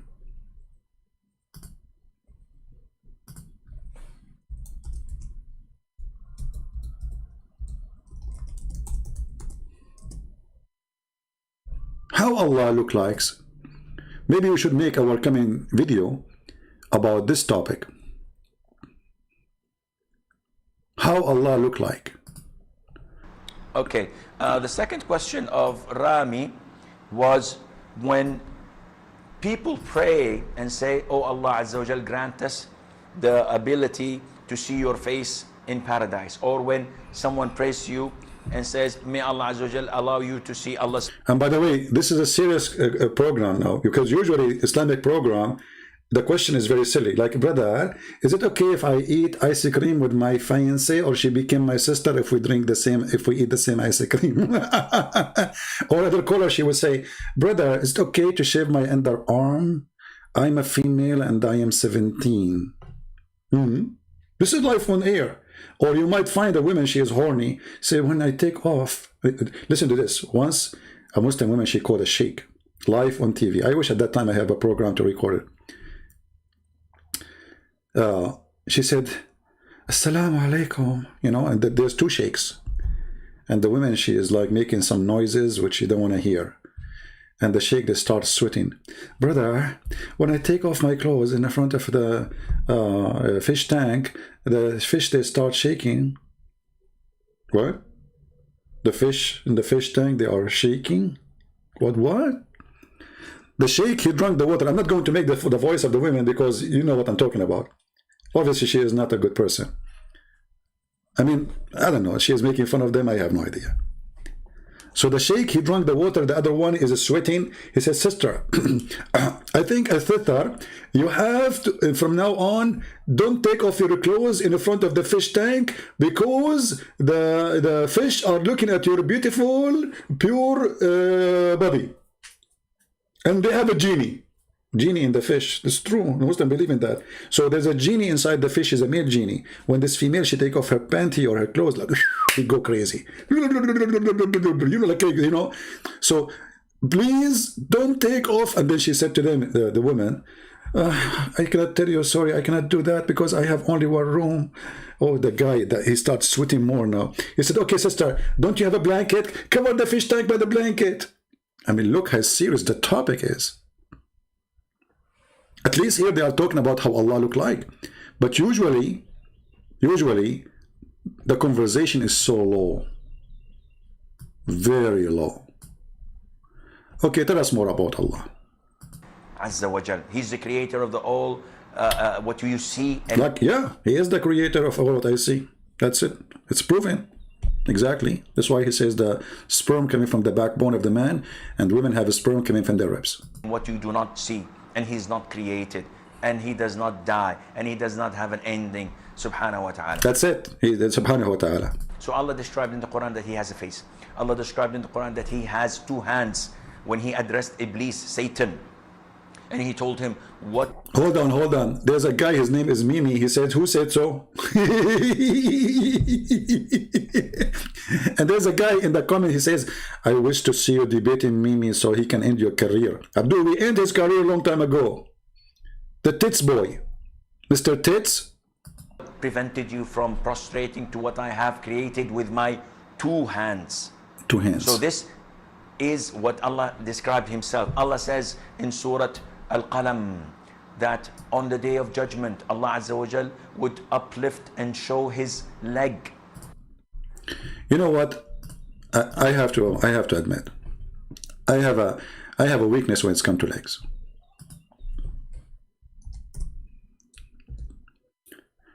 But I wonder if the God, he will show his leg.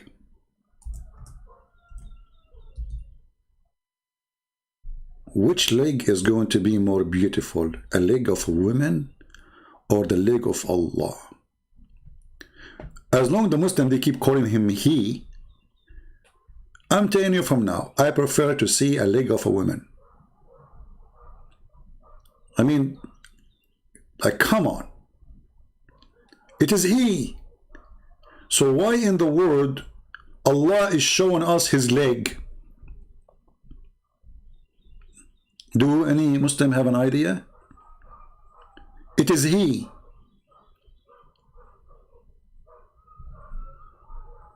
Anyone? So it is He, and He is going to show us His leg. I cannot imagine how the legs of Allah look like, but I got a picture.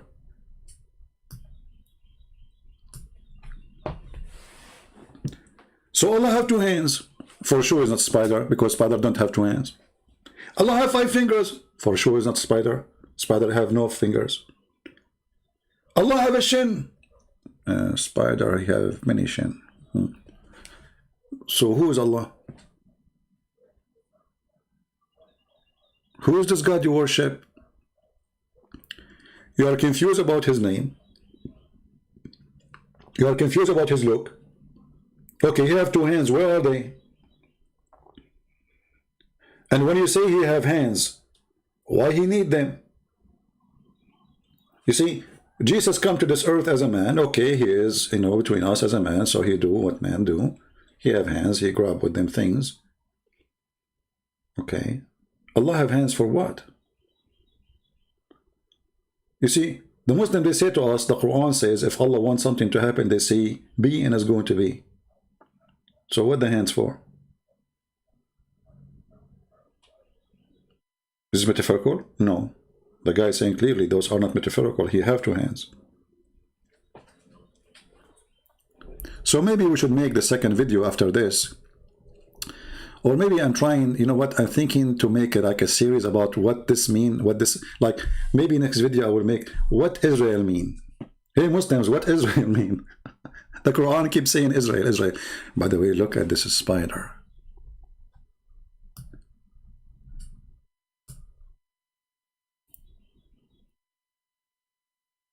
I'm confused. Which one is this eyes? He have 4 eyes, this guy? Like, what the heck? What happened to you, Gali? Huh? Let us ask Joe Biden what happened to the spider. Hey, Joe Biden, president, what happened to the spider? You know the thing? Oh, okay. I mean, look how short the answer and how sharp. That is Muhammad. You know the thing. Allah knows best. So, Allah have hands, Allah have legs, Allah have a shin, and Allah will show His shin. Why? Like, what is the occasion exactly? Striptease days? The day of stripping? Why Allah want to show His shin? And look how excited He is to describe for you how Allah look like. In Surah Al-Qalam, that on the day of judgment, Allah Azza wa Jal would uplift and show His leg. وَيُكْشَفُ عَنْ سَاقٍ وَيُدْعَوْنَ إِلَى السُّجُودِ. And they are called to prostrate, and everyone prostrates except the hypocrites. All the believers would prostrate, and the hypocrites... Only the hypocrite, brother. Only the hypocrite. They will not prostrate. Do you prostrate to Allah? No, I don't. You are a hypocrite. will try to prostrate, and their back goes one... My back feel one piece, to be honest with you. Okay. piece, and they will be thrown into hell. Allah tells us about Himself subhanahu wa ta'ala that He has an eye. The Prophet tells us that the Prophet... He have an eye? One eye? Or how many eyes?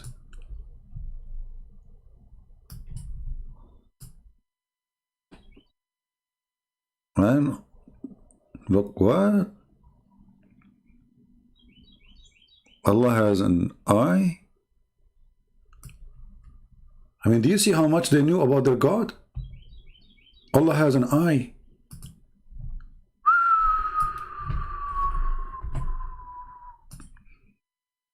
Do Allah close His eye? Do Allah sleep? Maybe Allah is like alligator. He never closes his eyes. Okay. That Allah Azza wa Jal has fingers. When He says, "Oh Allah, the hearts are between two of your fingers, you flip them as you wish." Between two of your fingers? How many he have? So this is what you know about your God. He have fingers.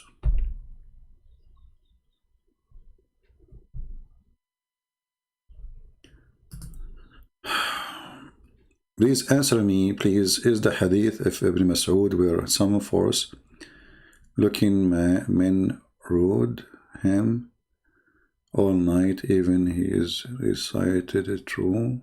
I'm not sure what do you mean. Looking what? Looking men rode him?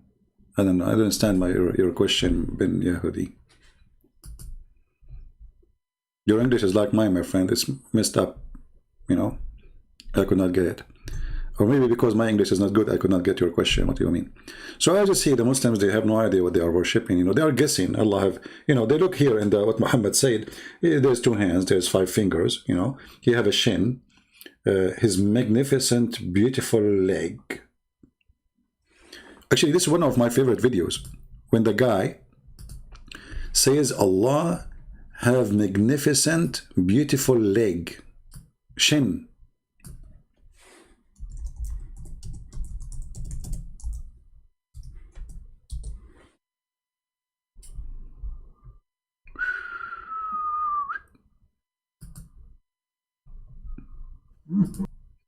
Let us see.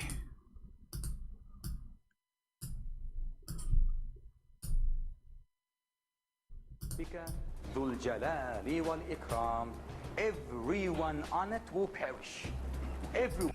This guy, he added the music to the video. He's, you know, he destroyed it. Don't add those music for those videos. It doesn't make sense anyway. Let us see this one here.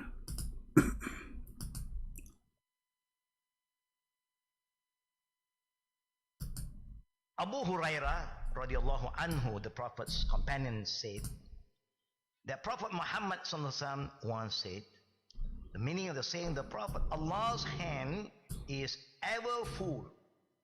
Now he used the word Yadullah mil'a. Now why do the translation here we use the word hands? Because Allah also talk about himself. Yadullah fawqa aydihim. The hand of Allah is above their hands. But how do the hand of Allah look like? Don't imagine. Don't imagine, brother. Brother, don't imagine. Stop. You cannot imagine. Allah have a hand. But how the hands of Allah look like, don't imagine. It's haram. And there's a guy saying that Christian Prince is destroyed. My friend, all of you destroy me, as you see. But none of you dare to call me. I mean, do you see how easy to destroy Christian Prince, making videos about him? But where is the ones who can call me and show me that?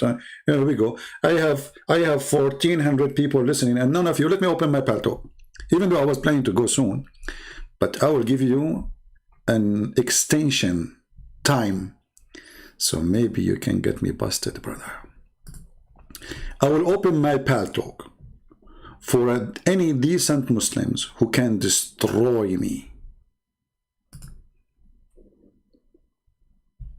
Who wanna do that? Mayday, mayday. Destruction time. But the heroes, they make videos about me. Okay, this is for my good, because all of you Muslims come to me because Muslims keep talking about me, but nobody dare to debate me. But all of you can destroy me for sure. I mean, you are the winner always. Here we go. I'm logging in my Paltalk now. Huh? Bingo, I am in Paltalk. Who is the Muslim feel like destroying me? Can I join you? No. Guys, only Muslims, please text me. Only if you are a Muslim.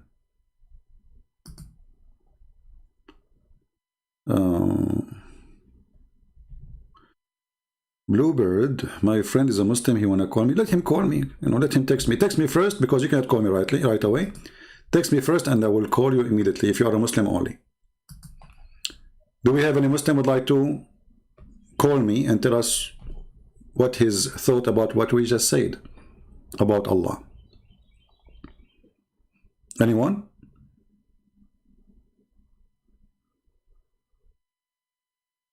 Who is a Muslim? He would have a golden chance, opportunity to destroy me in front of 1,400 people watching.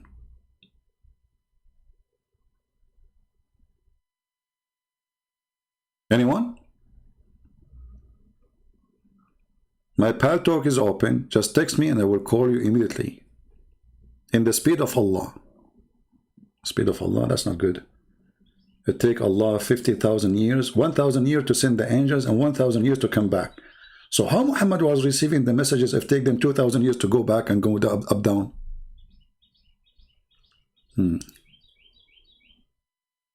Any Muslim?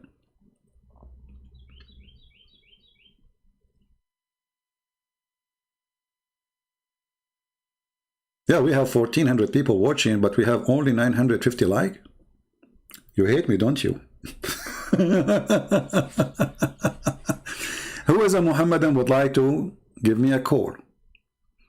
See, if I am a person who have a blue eyes, American, you remember the guy from the Philippines says, I debated a real American. You're not real American. Like he's supposed to, like, he debated real American, man. Real American.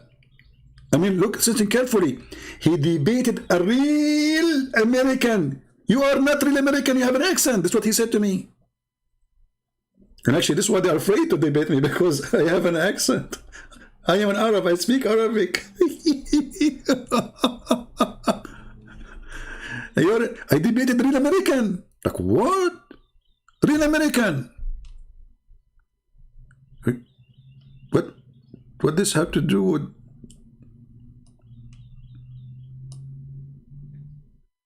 What?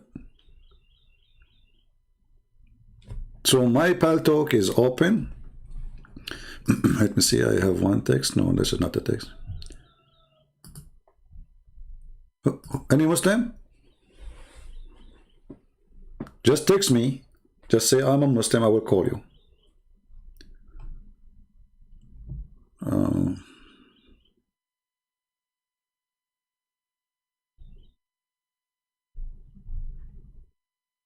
Nobody. Until now, there's nobody, sadly. Honestly, guys, if you have any Muslim sheikh, especially sheikh with a long beard, if you can ask them to come and join us, I will speak to them nicely, with respect, we speak to the person, depending on what he deserves. If he is a rude, if you want to be filthy, this is your business. But people who they are respectful, we will speak to them in better, even respect. I am a Christian, but I want to tell you that that God is not a sexual being, so he does not have specific gender. But I do agree that when he come to the earth, he come the form of the sun. Genius. Okay, thank you. We did not say that God have a gender. This is not what we said. When we believe that Jesus is the Son of God, we don't believe that God the Father have sex. So don't be silly. Do we have any Muslim?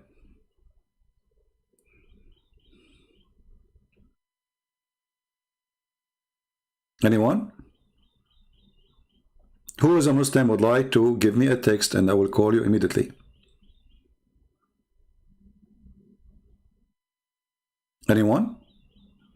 And if you don't want to talk about the topic we are talking about, feel free. Anything about Islam, Muhammad.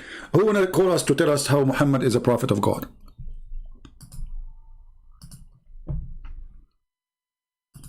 Who want to do that?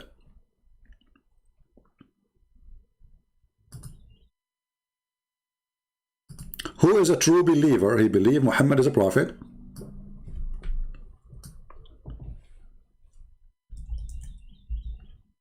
And he can share with us what make him a prophet and what make Allah God.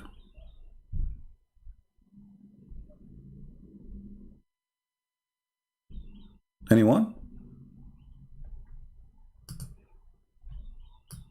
Choose whatever you want topic about your religion, I will be happy. Who is this Allah? Do you Muslims know? You know, all what you say to us, He's the creator. Well, all religion, they say there's the God they worship, He's the creator. Do you have a proof that Allah is really the creator, the real creator? Because there's many that claim that creation belong to them, you know. Do you Muslims have any proof of such a thing? Because talk is cheap. Proving it is something wrong, different, you know. Anyone?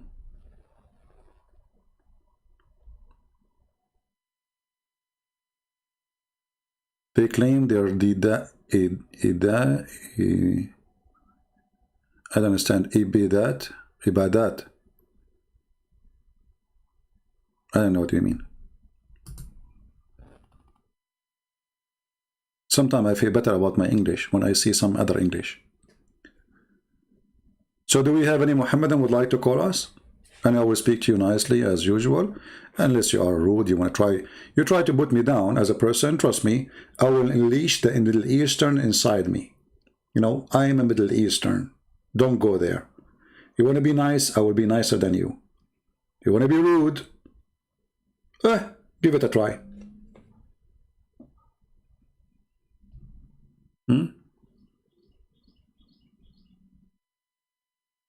Any Muslims?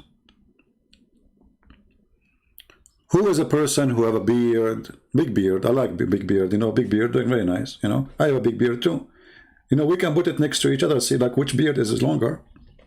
And the longer one, we can use it as a towel.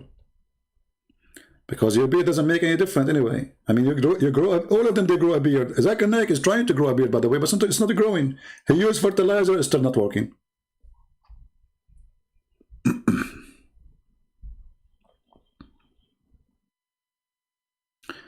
Do you have time to teach us what the Quran means by uncreated? No problem.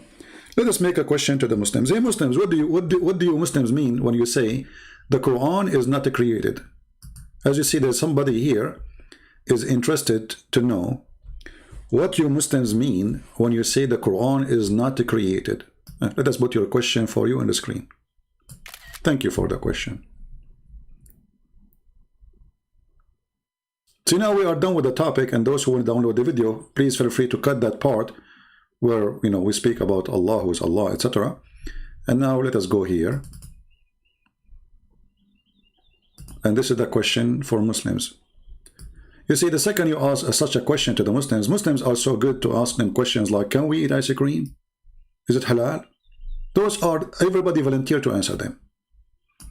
Is curry halal made by the Hindus? Brother? What? Is the Hindu curry, brother, the curry made by the Hindu is halal? Like, what? It's a curry.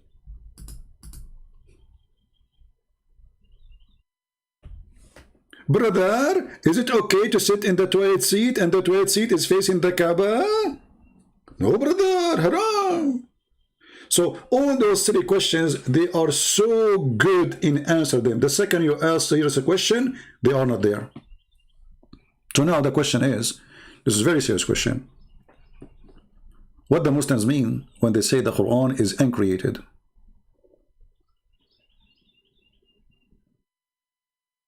Any Muslim can tell us? Because by saying that the Quran is uncreated, now we have Allah, according to Muslims, is not created, right? What make Allah divine according to Muslims? Because He is not created. That's wonderful. Quran is not created, not even by Allah. So it's created by who? Never been created. So we have to divine.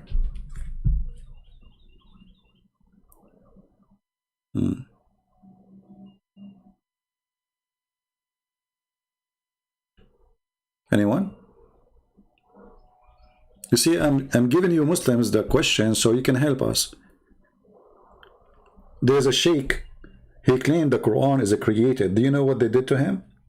The caliphate, he brought him in the day of Eid. He tied him up in the mosque and he slaughtered him. He said, today we are not going to sacrifice a sheep. We are going to sacrifice this man. What is a crime? Because he said the Quran is created.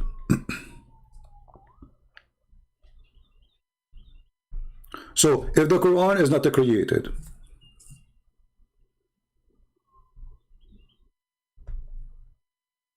and Allah is not created, so now we have two divine. How that can be? Anyone?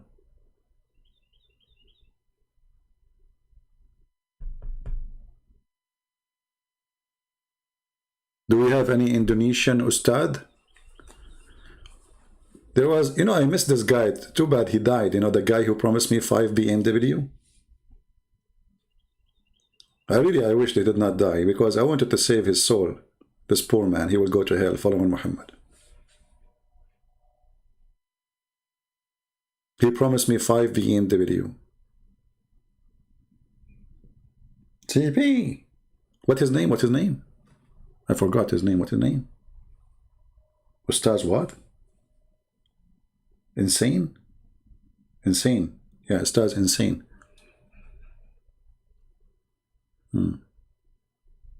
Insan, sorry, Insan.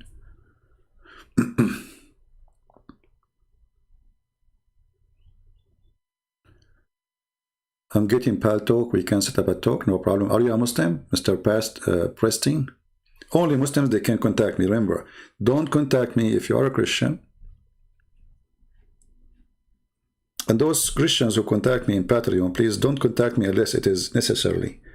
Remember, I have tons of people, they keep, you know, I mean, you can, I really would love to give you all the time I can, but for me, I prefer to answer questions asked in public, so everybody get the benefit of the answer, not one individual. And I'm not good in writing emails.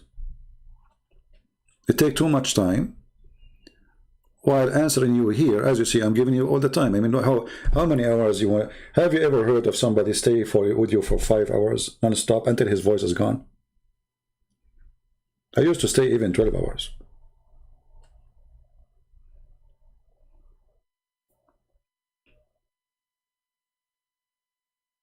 Any Muslim?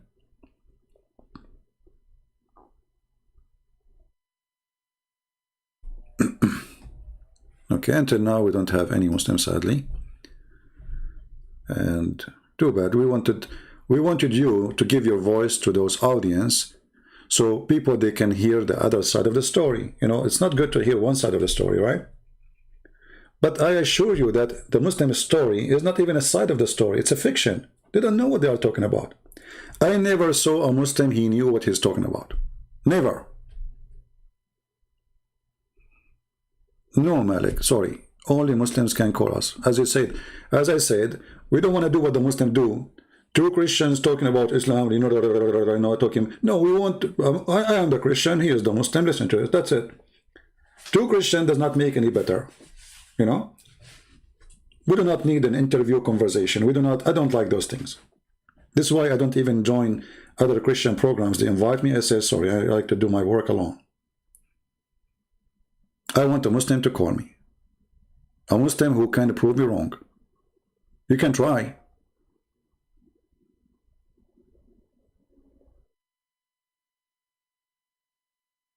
I welcome you to try.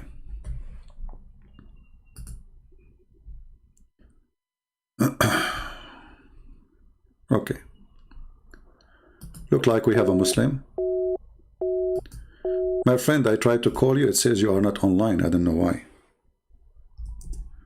The one you call yourself Kelly.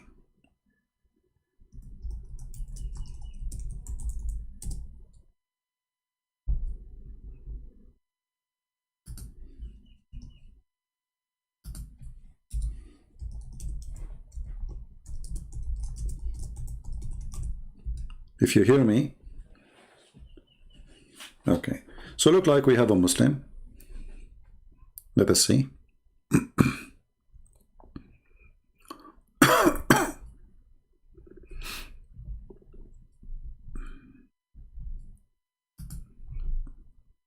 Invite your friends.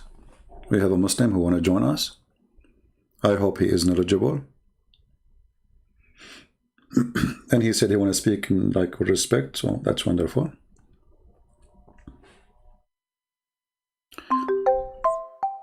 Why I don't debate Zakir Naik? Who said I don't?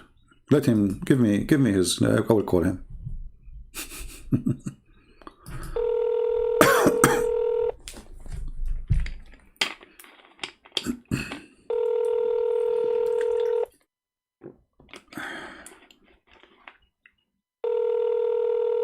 Answer, my friend, answer me. Hello? Hello, man. How are you? I'm fine. Who is talking to us?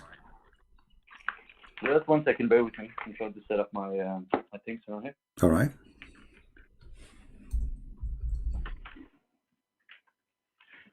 Since no one wanted to talk, I wanted to get up and really have a discussion with you, respectful, of course. That's nice, my friend. You are welcome. And you are a Muslim, right? Sorry? You are a Muslim, correct? Basically, yeah, I'm pendling, and I really want to talk about you about a lot of things. No, I want a clear answer. Are you a Muslim or not? At this point, I'm pendling, but I really need some answers. You know, I really need to talk out my mind and see where we can agree and where we can disagree. So you are a Muslim. If that's all right for you, but if that's not all right, I can just get off. No. For me, I want to know. I'm talking to who? So you are a Muslim, yes or no? Pendling. That means basically doubt is creeping up. Oh, you have a doubt about Islam. Okay, you're welcome. Go ahead. What do you want to say to me? Hold on. Let me get up my shit, because this is really interesting for me, because my background is Muslim family and all that, and I really had hard time throughout my childhood trying to describe the things with logic and with truth, with what you can call it, transparency. But there's a lack of all of those things in the religion. So I mean, I'm really trying to find out why it is as it is, you know. All right. Well, I will be happy to help you, my friend. Go ahead. What do you want to say to me? Basically, once you speak about Allah and basically who He is as I wouldn't say a person, but as a creator, you come up with writings from the Hadith and from the Quran of approximately how it is. So what I really want to know is when you discuss this topic with Muslims, hard believers, and they would be saying like, you have no right to think about him, you have no right to imagine him, because even that is haram. It's not allowed. And so I'm stuck between this barrier, not really having to imagine someone I put my whole life into, believe in, and think that could save me, based on the beliefs on there's being hell and heaven. And so at the same point, not being able to reconcile with my own thoughts, to see or imagine, even imagine, think about this great God that I am supposed to be following. Okay. Well, first of all, who is? Yeah. Go ahead. Yeah, who is this God then? You see, if you go in the Quran, chapter 23, verse number 14, this is a verse supposedly present how Allah He created us as a human. So He said He fashioned the drop of a clot, and then He fashioned it into a dead blood. Here you see right away that this God who claimed to be God, the creator, He don't even know how the baby is created, because, you know, stating that we are sperm who become a dead blood, and then that dead blood became a baby, is stupid. Secondly, in the verse there, depending on the translation, you will see it says, فَتَبَارَكَ اللَّهُ أَحْسَنُ الْخَالِقِينَ. Allah is the best of the creators. So every translation is different. Some, they give correct translation. They say the best of the creators. Some, they say the best to create. But even if they say the best of to create, because if He is the best to create, that means there's other creators, but His creation is best, right? And if Allah is the only creator, and this is the only idea of worshipping Allah, that because He is the creator, so how Allah can be the best of the creators? So Muhammad at that time, he was arguing with those people who believe in other gods, and obviously Muhammad, he believed in them too, but he is saying my God is better than your God, so let us worship high God, not the lower one, because he is the best of the creators. So Muhammad, through stages in his life, he was trying to create a religion. He don't have one really. He is following what the pagan Arab they do before him. Their God name is Allah. That's what the Quran says. The Arab, they are called mushrikeen because they associate with this Allah other gods. And by Muhammad saying that Allah is the best of the creators, he accepts that they are gods and he is God. But Allah is the best of the gods who create. So obviously Islam is a pagan cult. It's a collection of religion and somebody trying to establish a religion. He don't have one. That's why Muhammad, Muhammad is confused about what to take and what not to take. So in the beginning, he stopped going and praying toward the Kaaba. I think you know that, correct? Do you agree? Yeah. Okay. So if the Kaaba is the house of Allah, Yeah, I can. why Muhammad stopped praying to it? Because in the beginning, he was trying to be, with the Christian is a Christian, he's like Obama. With the Christian is a Christian, with the Muslim is a Muslim, with the Jews is a Jew, with the atheist is an atheist. So Muhammad in the beginning, he abandoned the Arab religion. He copied from it just the name of the God.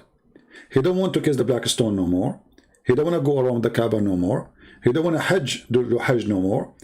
And then suddenly, when he gave up with the Christians and the Jews, that they will not believe in him anyway, he decided to switch his religion and go back to follow the God of the Kaaba and to make the Kaaba a station of worship. And actually even the hadith report that the one who made him change the direction of the Kaaba is not Allah, it is Umar ibn al-Khattab. This is why the hadith says that my Lord agreed with me, my Lord agreed with me in 3 things. Some they say 10 things, some they say 5. So one of them is the hijab, one of them is the Kaaba, one of them is divorcing Muhammad's wives. And the hadith says that Allah, he sent the verses as I mentioned, as I said. So the verses revealed by Allah is as I said. So what kind of God he take from a man? He is not a prophet. He take from him verses and he make it Quran. Why Allah he take the opinion of a man to change the direction? Even the Quran says, like if you ask the Muslims, is the Kaaba is a choice of Allah? They say, yeah, this is the house of Allah. Okay, but look, the Quran says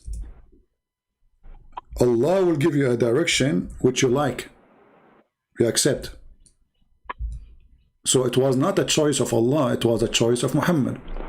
Chapter 2, verse 144, it says that we see that you are turning your face around. Muhammad did not know which direction he should pray for. So he prayed to Jerusalem because he was living with the Jews. Then Muhammad, he is, so Muhammad now in the stage, he's trying to make an excuse how I can change the direction of the prayer, go back to the Kaaba. So he gave them this verse. So we see that the turning of the face of you, Muhammad, for guidance to the heaven. Now we shall turn thee to the Qibla direction, that shall please thee. So Umar, he said to Muhammad, let us change to the direction of the Kaaba. Muhammad, he liked the idea. Muhammad, he made a verse, says, Allah told me to change the direction, and now we pray to the direction of the Kaaba. As you see.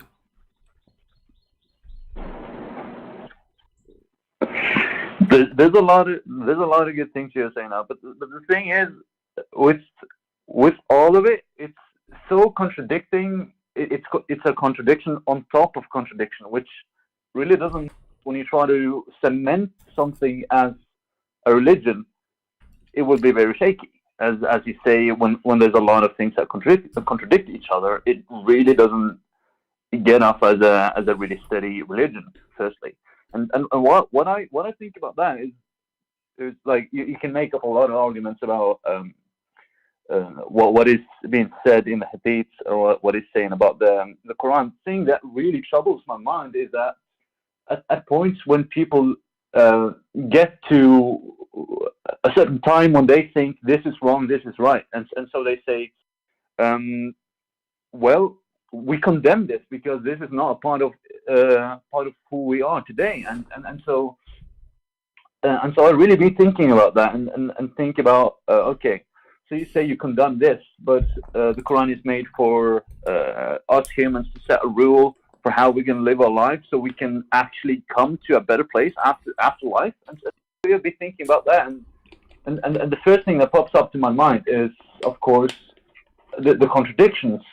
And so the second thing is, this book has been written for someone to live their life back then. And how do we know that, that based on what you said previously, that he rather don't want it to be written because he talks too much, and when he talks too much, it becomes a huge contradiction. You see, it's not when you get what I'm saying? When you say that it was written for people to live at that time. No, even that is not true. Let me tell you why. I will give you an example. If Muhammad, he made an order that God he gave him, and that fit for that time, should Muhammad change the order after 2 weeks or 2 days? He claimed it's coming from God. So if it is fit for that time, then Muhammad should not, and the Muslim should not have seen something called abrogation of the Quran. So as an example, chapter 2 verse 178, "O who you believe in the law of equality is prescribed for you in the case of murder, free for the free, slave for the slave, women for the women." People, they start dying laughing at this law, because what Muhammad said, in the case of murder, if a man, a free man, white man, he killed a white man, the white man would not be killed, we kill his slave. Sorry, if a white man killed a white man, we kill the white man. If a white man killed a slave, slave for the slave, we kill his slave. If a woman, she killed a woman, or if a man killed a woman, we kill his woman. What kind of law this law is? So Muhammad, he implemented such a stupid law. He thought this is what Moses believed. He thought this is the eye for an eye. So Muhammad the thief, he wanted to practice eye for an eye, and because he is an idiot, he did not know what eye for an eye mean. So he said, okay, if a free man killed, we kill a free man. If a slave man killed, we kill a slave. But now we will have two victims: the first slave who was killed, and the second slave of the one who killed the slave. And if you go and read the interpretation, you will see that's this is abrogated. Okay, why Allah? This is in the case of murder. Like, what happened? Is the murder changed? Why the penalty of murder will be changed in a few weeks? It's a murder. So when Muhammad, he gave this verse claiming that Allah told him, and he saw the reaction of the people about such a stupid verse, he decided to change it and abrogate it. A clear sign that Muhammad is a fraud. If you go in the Quran, in different verse, it says Muhammad, he cannot recite the Quran twice correctly. So Muhammad, he come with a verse saying, if we give you a verse, chapter 2, verse number 106, and the Muslim that in the chat, they are saying, I'm lying, read it in front of you. None of our revelation, chapter 2, verse 106, do we abrogate or cause to be forgotten? Okay, why Allah, he just gave a verse, he wanted to be caused to be forgotten? He just gave you the verse. And this is against what Muslims, they say that nobody forgive the Quran, when even Allah saying Allah caused you to forget the Quran. So Muhammad here trying to explain why he's forgetting the Quran. And then, but we substitute something better or similar. What kind of God he says such a thing? Allah is going to make Quran better than his Quran? What does that mean? So Muhammad is saying, okay, we forget Quran. We are, I say things I don't, I don't remember. I'm a liar, and okay. But don't worry, be happy. Allah will give me better Quran. Or in the Western area, we will get similar. So why Allah will give you a similar Quran, but He will make you forget the Quran, which is similar? Do you see it? I mean, it's in front of you. Did God did that to Moses? He says to him, I will cause you forget the Quran, the Torah, and I will make you similar Torah. What does that mean? How this can be from God? Obviously it's not. And if you go and read the interpretation of this verse, this is chapter 2, verse 106, you will see the Arab, they were making fun of Muhammad, saying, this is Muhammad. He gave his followers, and he enjoyed them an order in the morning. He changed it second morning.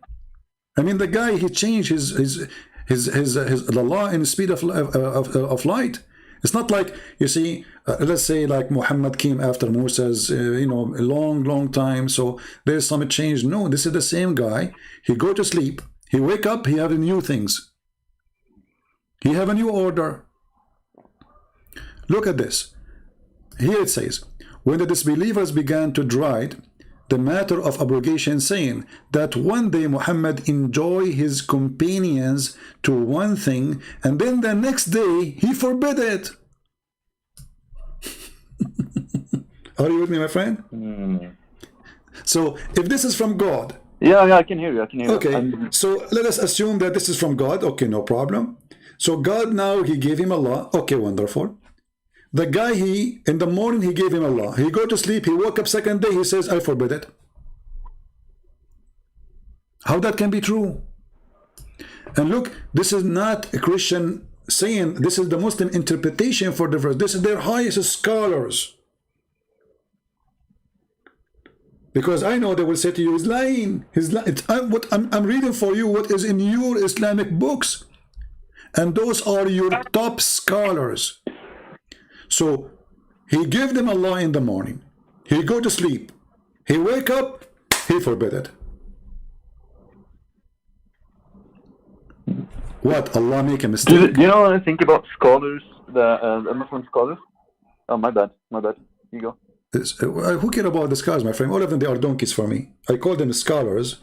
Those are scholars for Muslims, not for me. No, yeah. But what I'm trying to tell here is basically the way Muslim scholars are looking at text is so, in that sense, they kind of cherry pick something that they think could fit to what makes sense, and so that I'm in the point. My friend, in Islam, there's nothing is called makes sense. Even the Muslim, they don't say, like, you can go watch Muslim videos, they say the Quran is irrational, it doesn't make sense. So he says you cannot make it make sense. This is how Allah he wanted. That's it. Even the Quran says that there's a huge part of the Quran nobody knows what Allah meant save Allah.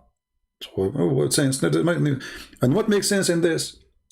Let us say I want to follow Islam, and then you are a prophet, I'm existing in your time, and then you say to me it is haram to do this. Second day you say it's allowed to do this, and the day after you say it is haram. It's a even the mut'a, Muhammad he forbid it, he allowed, then he forbid it, then he allowed, then he forbid it. What's wrong with you? So the Arab they notice that this is coming from God. Like, why God want to give you even a Quran and he will make you forget the Quran? And what is the purpose? To give you similar Quran. It's like it's like saying to you, I'm going to burn your house, and then I will burn you the same one. I will build you with the same one. So why you burn it? Your house is like 4 bedrooms and 2 bathrooms. Yeah. I say I'm going to destroy your house, and I will make a house for you, 4 bedrooms, 2 bathrooms. So why you did that? What's the point? So here Muhammad, he is an idiot. He is suffering or struggling to make himself look like a prophet. So he's trying to fix his mistakes by changing what he gave them yesterday. He's trying to fix it. There's no way that Allah, if he's God, he would do that. So my friend, I invite you to leave Islam right now. What do you think? What I've been thinking about this is that the contradictions about the Islam and basically as I've picked up since I've my exams I've been doing a lot of because I'm still not finished with my this is my last semester, so I'm finishing up, and I've been I had some presentations about fairy tale and this one guy. This one researcher that I don't remember his name right now, he managed to get out all the rules for how you can make a fairy tale. And this is what's interesting about that. It's that how you can tell it in such a way that you can leave it as it was a time, that you can't question the time before, and also make up the rules that it's similar to fantasy, and at the same time hold someone around the neck long enough so they don't leave. And so that you never hear about a Muslim becomes ex-Muslim. You hear only a Muslim goes missing. That's the hard thing about leaving it, because No. you're so You see, stuck in it. no. This is not And true. the sad truth is, No, my friend. you're born in it. It's imagine if I was born a Jew. No, Would I become a Muslim? you are wrong. I would stay a Jew. Yeah, let me tell you, you are wrong. If you go in history, you will see the day Muhammad he died, there's tens of thousands of Muslims left Islam immediately. This is why it's called the War of Apostate. So Muhammad was not able to put them and force them to be a Muslim unless the sword is there. And this is the same today. So when you say it's hard to see somebody leaving Islam, no, there is a lot of people leaving Islam because Islam is gang. People don't go in the street and make videos says, I left Islam, because they knew the consequence. So you are mistaken in this point. And people are leaving, and there's a lot of people questioning, and they are out of Islam already. But how you can know? I mean, if you they ask Ahmadinejad, he says in Iran we have 0 gays. No, that's possible. They have zero. Listen. They have 0 gay in Iran. They have 0 atheist in Islam. I mean, in Iran. They have 0 gay in Saudi Arabia. They have 0 atheist in Saudi Arabia. Exactly. They have 0 Hindu in Saudi Arabia. They have 0 Christian in Saudi Arabia. Why? Because nobody have a freedom. So it's not because they are soak of it, but because there's no freedom to know who is a believer or not. Everybody is forced to say he's a believer. Even the Quran says that those who convert to Islam, they are liars. When the Arab they says we believe, Muhammad said to them, don't say we believe, say we are Muslims, Aslamna. Okay? So you are not soaked into it. It's a choice you make. And today we are in the world of the internet. And you can do a lot of things. You can change things. I understand if you live in a Muslim country, it is not easy. You have to hide it, otherwise they will do something to you. But I believe things is changing so fast. All right. In chapter 49. Yeah, but the only thing. Yeah. My bad. Chapter 49, verse number 14. When the Arab they say we surrender to Islam, Muhammad said to them, Allah said to them, don't say we are believers. Say we surrender to Allah. We are Muslims. So don't say we believers. Say we are Muslims. Imagine. Don't say we believe. Say we are Muslims. I mean, even their book saying that they don't believe, but they are Muslims. Allah telling them to call themselves Muslims, but not to call themselves believers. And here you see that this religion of hypocrisy, what Muhammad want is people to surrender by the sword, who don't care about you believe or not. Surrender, join my army, attack with me, I will give you bounty. Kill with me, not kill for me, not killing me. That's what he want. So he was establishing a gang, and the gang have a title. It's called Allah and the Prophet. Whoever fight under that gang, he got a booty, he got money, he got shares. That is Islam, and this is why Islam grow, because those who don't have a job, those who have suffering, let us attack other nations. The Roman are rich. That's why Muhammad said to them, attack the Roman and get the blondie girls. He was tempting them by the women and by the money. So my friend, again, I don't want to repeat my question, because either you are convinced or you are not. Why you don't say I'm out of Islam?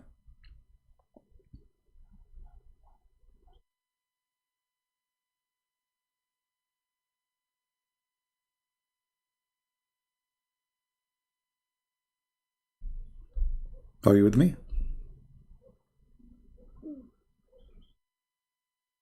Hello?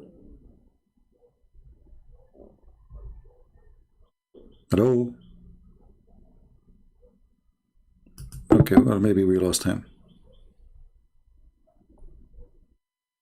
Maybe he don't want to say, I don't know.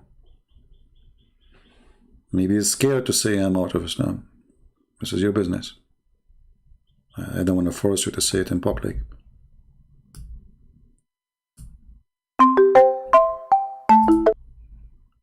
You hear me now? Hello? Hello? Hello?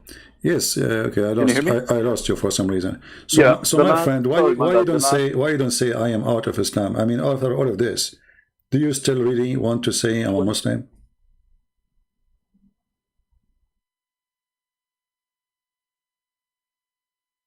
Hello? We lost you again. The last 30 seconds, I couldn't hear you. Okay, so what is your decision, my friend, about Islam? What do you think?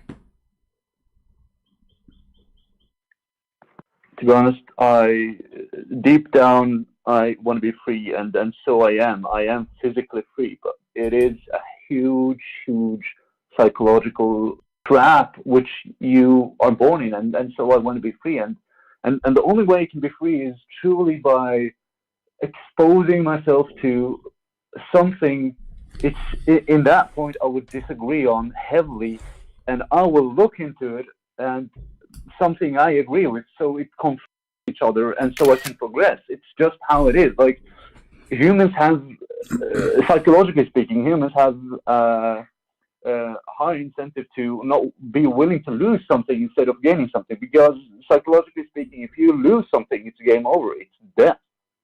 And No, so see, I don't know. I don't know how you think, but I don't think I'm losing anything, because simply it's a belief, and if this belief, I'm not talking about. yeah, if the belief is stupid, I'm not losing a I'm stupid. talking about my freedom. I know. No, you are not. Not my freedom. You are not losing your freedom if you leave Islam. You are gaining your freedom, because Islam makes you, even to go to the bathroom, there's rules. Even to the way you eat, there's rules. Exactly. So when you leave Islam, you are gaining freedom. Exactly. You are not losing freedom. Islam control you. Islam is a controlling cult, and Muhammad, he created tons of controlling rules. So you will not be busy thinking. It's what I'd say too. It's what I'd say Yeah, too. yeah. So again, I'm going to ask you, why you don't say I'm out of Islam? I'm not going to repeat this question again.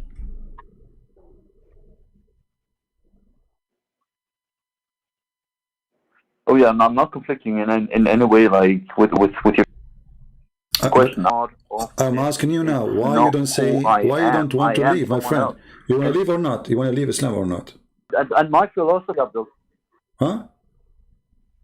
Sorry, let me get to this one thing. My philosophy. My friend, don't tell me about your That philosophy. one conflicts My with friend, your philosophy is your philosophy. the religion.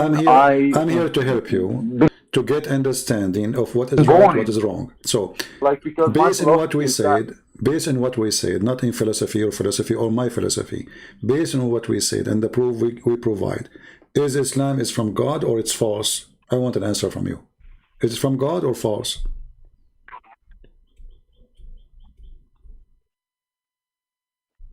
From what you've been providing, I wouldn't really necessarily go out and say, "Hey, God is real."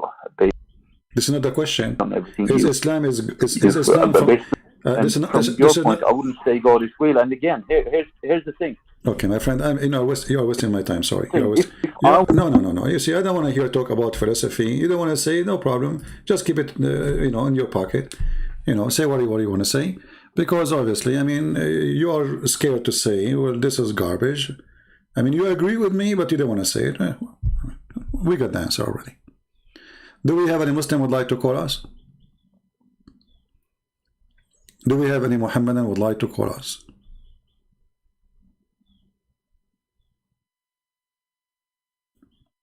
I don't like too much liquidation in the answers. Either yes or no. So you agree Muhammad obviously is a liar. You agree the Quran is full of contradiction. You agree it doesn't make sense. But still you don't want to say I'm out of Islam. Yeah. Already you did.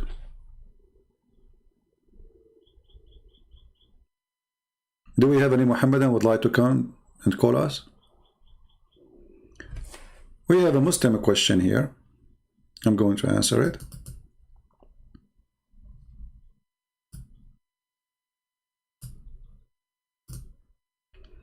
I am a Muslim too, and I heard strange things about Ya'juj wa Ma'juj.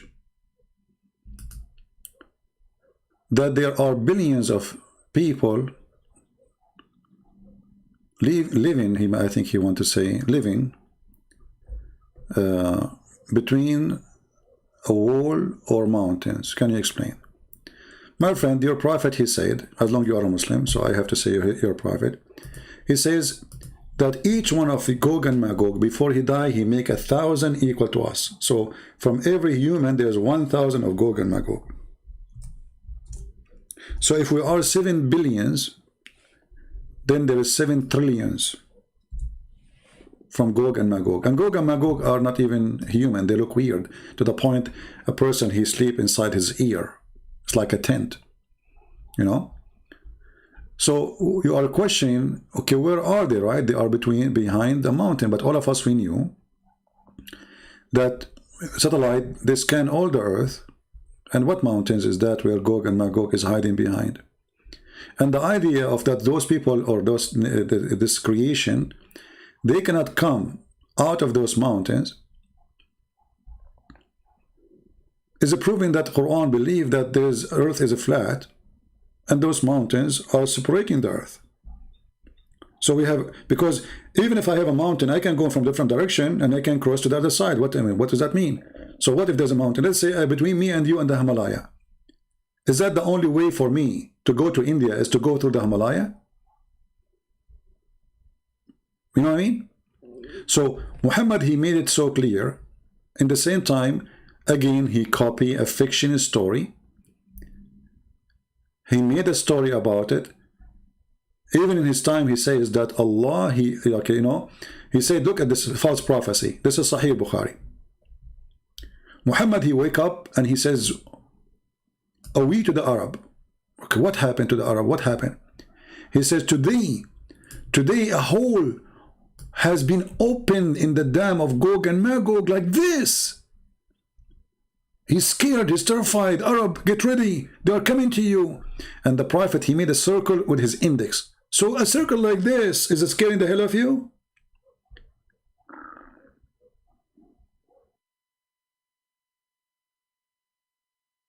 Do you see it? So Muhammad, he made a prophecy that the Gog and Magog, they are coming in his time. And this is a sign of Judgment Day. And where are they? Another stupid fiction story.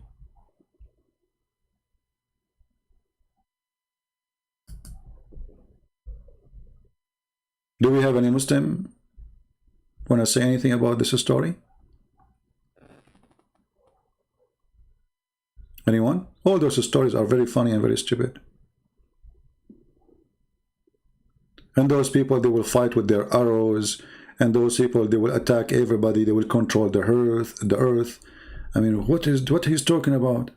Where are they? Look how many hadith. All of this. Just you search Gog and Magog in the website of the Muslims, you will find endless number of stories about Gog and Magog.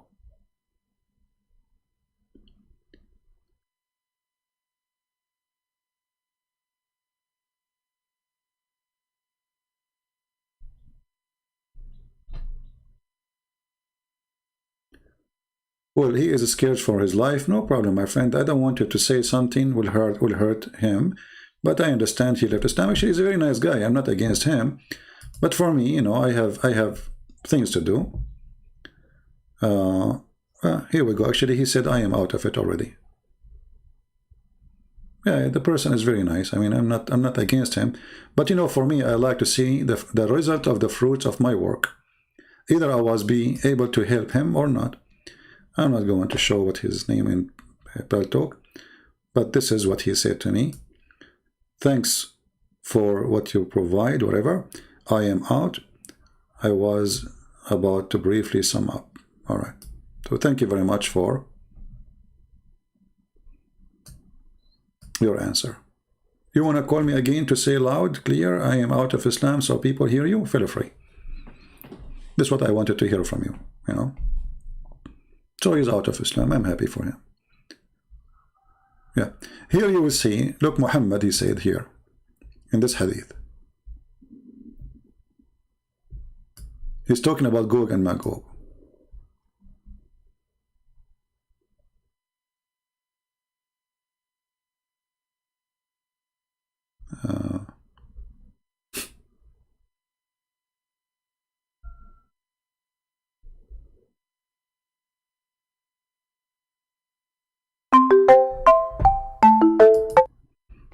Hello?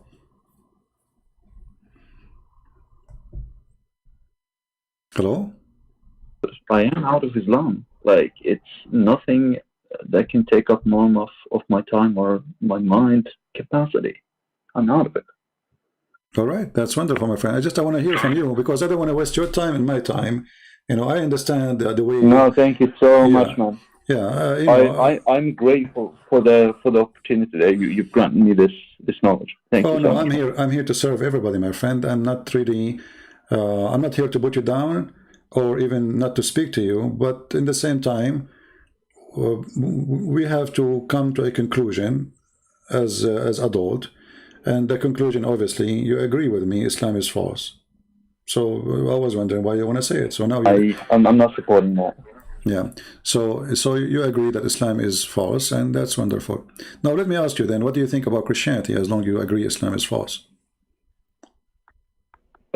I think more about my philosophy, actually, about coming to what I was about to sum up is coming to this world. How I see is just as a wave, and what I can do in the ocean as a wave before I get back into the ocean, become a part of everything. What is the wave? What the word wave mean? It's an example. It's how I look to see it. I understand, but when we use an example, we should understand the example. So what the word wave mean? A wave, it's like basically a part of an ocean. It comes up and goes down. It's briefly an explanation of the ocean and the wave is not really what you're saying. The wave is a reaction of an action. So you throw a rock on the water, and that rock push its size and its weight inside the water, and that cause a force to cause a wave. So if you are just a wave or a wind, if you are just a wave, which is reflection of an action, then you don't want to be the action yourself. Why you don't be the rock itself who can make waves? So if I am you, I say to myself, I'm not going to be the wave. I'm going to be the one who make waves. So I'm going to make a wave between the Muslims, and wave of Muslims will leave Islam because Islam is a cult. So there's a huge difference for us to be someone who is reflected, or let us say we are a reaction of an action of somebody, or we are the action. Which one is the one is more active, the action or the reaction?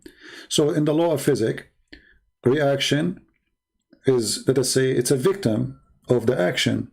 It's not really the one who is doing things.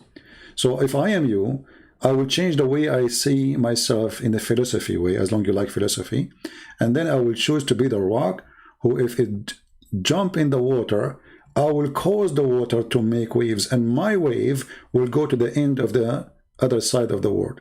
So if I am you, I choose to be a wave creator, generator. So my waves can come to others, not just a person who get reflection of others. So establish yourself with your philosophy, understand yourself first, and understand that you are a person who created by God for a reason, and that reason is to be you, a person who generate, not a person who reflect. That's why he said to us in the Bible that not everyone says to me, Lord, Lord, or God, God, he will enter the kingdom of my Father, but the one who do his will. So it is the will of the Father, but it is your will too. So either you are a generator or a reflector. Which one you want to be? For me, I choose to be a person who generate I do understand. in agreement with the one I believe in.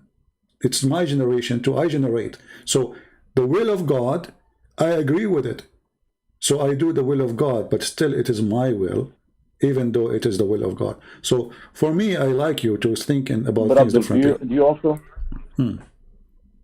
Yeah, Abdul, do you also think that God is so mighty and so that He understands the feelings of us creatures, us humans, that we are under a difficult time?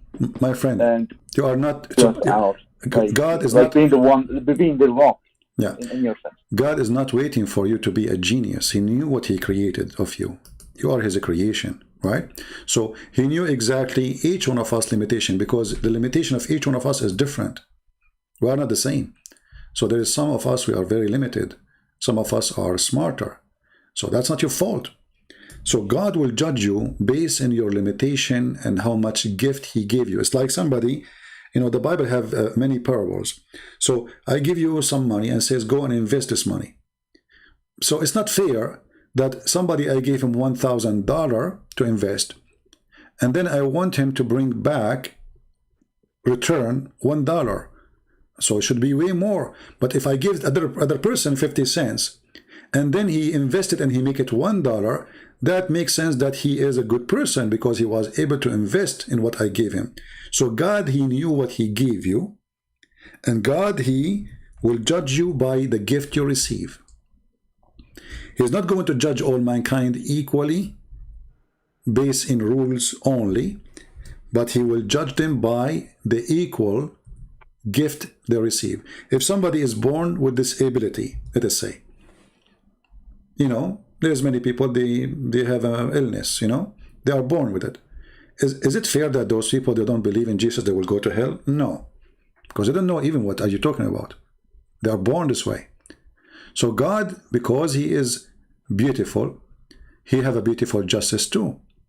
And the beautiful justice of God is going to rule. Not the aggression, not the aggression, you know, because always people, they think about God that he is aggressive, he is, you know, he will torture us, God, he is loving to you, and because he love you, he will judge you based in what you receive. If you did not receive it at all, like what if somebody, he live in the jungle of Brazil and never heard about Jesus? God will judge those people based in what God only loves us at an extent. Is that right or is that wrong? Sorry, I don't hear you, go ahead. God only loves us at an extent. Like, why would it be that God loves us so much, so highly, that he didn't allow us paradise and had to base the ending of a choice of two people? No, actually, my friend. Like, I'm not trying to jump from an Islamic tree to a Christian tree. I'm trying to get down to the ground. No problem. My friend, God, he allow you to stay in heaven. It is you who decide to leave. Because when I invite you to my house, and I say to you, okay, let us say I own an apartment business or a house, and I rent it to you. And I say, please, if you bring somebody else to this house to live with you, I will kick you out. And you agree, right? So you agree in the terms and the conditions, and then you break the terms and the conditions. So it is you who decide to leave. It's mistakenly to think that God, he kicked you out. It's you who kicked yourself out. Because if you did not break the terms and conditions of this heaven which he gave you as a gift, he loves you to the point he gave you a garden, not hell. And then you decide to do your own rules as if you own the garden. You are just a guest. And then you, by breaking the rules of the garden, you decide to leave. So how we can blame God for such a thing? Well, the thing I think about is like grandparents that once had rented an apartment, and this landlord, the God, kicked them out, and so I was born in the streets, and so that really doesn't reconcile with me really good. My friend, what did I for us as a Christians, I was born here. This is my normal. No problem. You see, you can make even your earth a paradise if you want. The Bible says, live, be holy like your Father. So the place is not the problem. It is us who is the problem. You see, Adam was in heaven. It's not the place was the problem. It was him, the problem. So if we want to make the problem is the location, we are just trying to divert our responsibility for what we do. It's like when Zakir Naik says, well, if women, she wear nice a short skirt, well, men, they will rape her. What do you expect? So he's making it responsibility of the women who she's the victim, not the man to control himself. So either we say we don't want to be responsible for being a human, and we want to live like animals, and then we will not be responsible for anything. You know, a cat, she do what cat do. A dog, he do what dogs do. Correct? So a human should do what a human do. Then a human, he chose to be a filthy, he chose to be perverted, he chose to be a criminal, he chose to be a thief, he chose to be a killer, but yet the human have many help. Many who came to help him says, hey, don't do this, this is wrong. Even inside your God, he created you with some dignity to feel that this is evil, yet still you do the evil. So if we want to blame God for my evil, that is not fair. For it's not God who told you to be evil, it is you. But always you justify it saying, oh God, he created me. Oh God, he made me. So I'm being what he told me to be. No, you are not. It's just a way to take away your responsibility. So based on so based on that statement, would you say I'm closer to God than you are? You being in, I don't know what is my friend. I do not know who is inside you. I don't know how close you are to God. I don't know. This is between you and God. You see, in Christianity, we believe that God is a relationship with the person, not religion. So, for me, I believe that I am close to God when I do His will. I am not when I'm not. Very simple. So, the will of God is to believe in the Messiah who came to save me. If I reject His saving offer to me, I'm rejecting God anyway, and then I believe I'm far away from God. So for you to be closer to God than me, first of all, you need to be a person who believes in such a God, and you believe that you are going to be in a personal relationship with Him. And that's why I'm saying to you, what do you think about Christ? So if you want to be close to God, you have to be close to God, to God Himself, and that is a Christ for me. Maybe you don't believe in Christ, maybe you will not believe, this is your business. But in my opinion, I believe to be close to God is to serve Him by serving the people. Jesus, He washed the feet of His disciples. When the disciples, they said to Him, Master, Lord, what are you doing? Now, we are the one who should wash your feet. He said, if you don't do it, you don't belong to me. I don't know you. So, in Christianity, you want to be in heaven? You can be in heaven even if you are on earth. By being a servant, for that make you a master. As long as you like philosophy, how deep we can go more than this. To be a master, you have to be a servant. Why? Because Jesus, He wants you to earn your rank as a master by love, not by authority. You know what I mean? And there's a lot. My thing is there's a lot of ways to earn a closer relationship with spirituality or the divine, as in whatever shape or form you want to conclude that is. I think that the way I can get closer to divine, or actually being a part of everything, is not to disturb everything, be a part of everything. It's like it damages me so much to think that there is a virus, corona, and it adapts, it mutates to actually live longer in the host.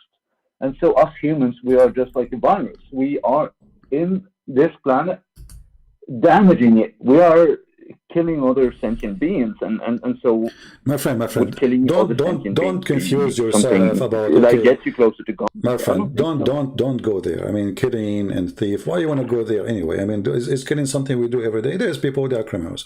So let us make it simple. I just say to you that Jesus wants you. But let me ask you a question before you continue. Abdul, one quick question before you continue. I'm not Abdul. All right.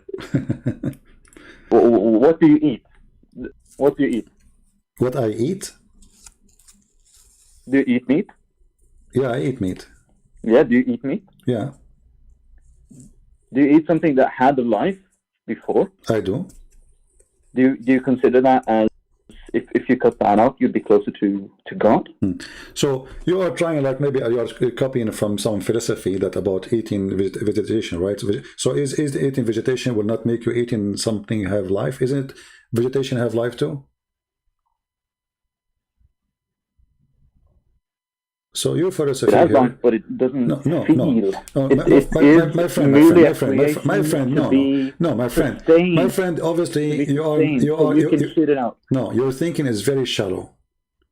I want you to go right now and search how you can grow tomato, how you can grow tomato so crazy. How? They put a fish under the root of the tomato.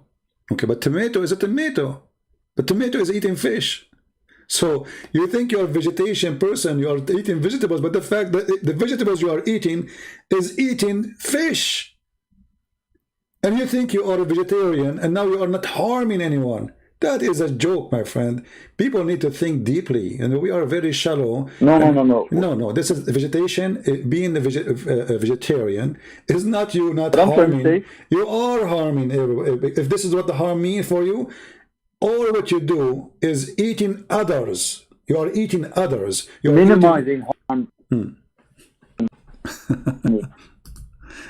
Anyway, my friend, we don't want to go like in a circle talk. I mean, there's no point of this, my friend. There's no point. But the idea of not to eat animals because that harm and suffering to no. Sorry, I have to let you go. I don't want to go there. I mean, this is really far away from my topic. But I understand how people, they like super spirituality and this crazy stuff. I eat plant because I don't want to eat harm animals. That is fake. You're faking things. For everything, eat everything. Remember carefully, this we saying that you everything, eat everything. You die, they bury you in the ground, insect, they eat you. The insect, they die, or your flesh became a protein to the trees. Trees, they eat like you. And they eat flesh like us.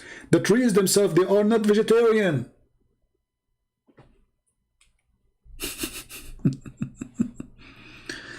People, do you understand what I'm saying? Grass and trees, and they are not vegetarian. They eat meat. I really, I feel sorry for people how they think. I mean, we should not be shallow in the way we think. And now, okay, I'm going to eat vegetation because that will not make me kill a fish, right?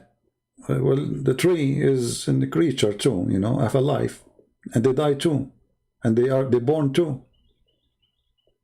and they have seed, the same as your sperm and your egg. It's a form of life. And the trees themselves, they eat the flesh. They eat dead bodies. They flourish actually with them. Not only they eat them, they flourish. It's a cycle, my friend. God, he created such a cycle. So whatever die is going to be born. It's a continuum of cycle. So you eat the fish, you make the fish fertilizer for the tree. That's why it's called manure. And then you go and buy manure, which literally is nothing but poo-poo. So you go and buy manure, which is poo-poo, which was a fish was in your dish a day ago, and now it is in your dump a day after, and now it's under the tree, and the tree, she is saying yummy. All right. There's nothing called less suffering. There's more suffering. This is a joke, because if you don't want anything to suffer, then you should not eat anything. You should not breathe, because the air have bacteria. Don't you know that? The second you breathe, you are breathing bacteria. What will happen to them when they go inside your immune system? Your immune system will attack them immediately, will destroy them. You are built in a war zone. All your body is a war zone, and actually you are dead if you don't have that war zone defense inside you. It's a joke, my friend. This philosophy is not a philosophy. It's somebody trying to kill himself, kill his time. I find it very shallow, and it's not real. Do you understand me? Inside your body you have an army, and the army have weapon, and the weapon, they're shooting non-stop. Otherwise you will die. You are under attack 24 hours, 7 days a week. You yourself, you are under attack.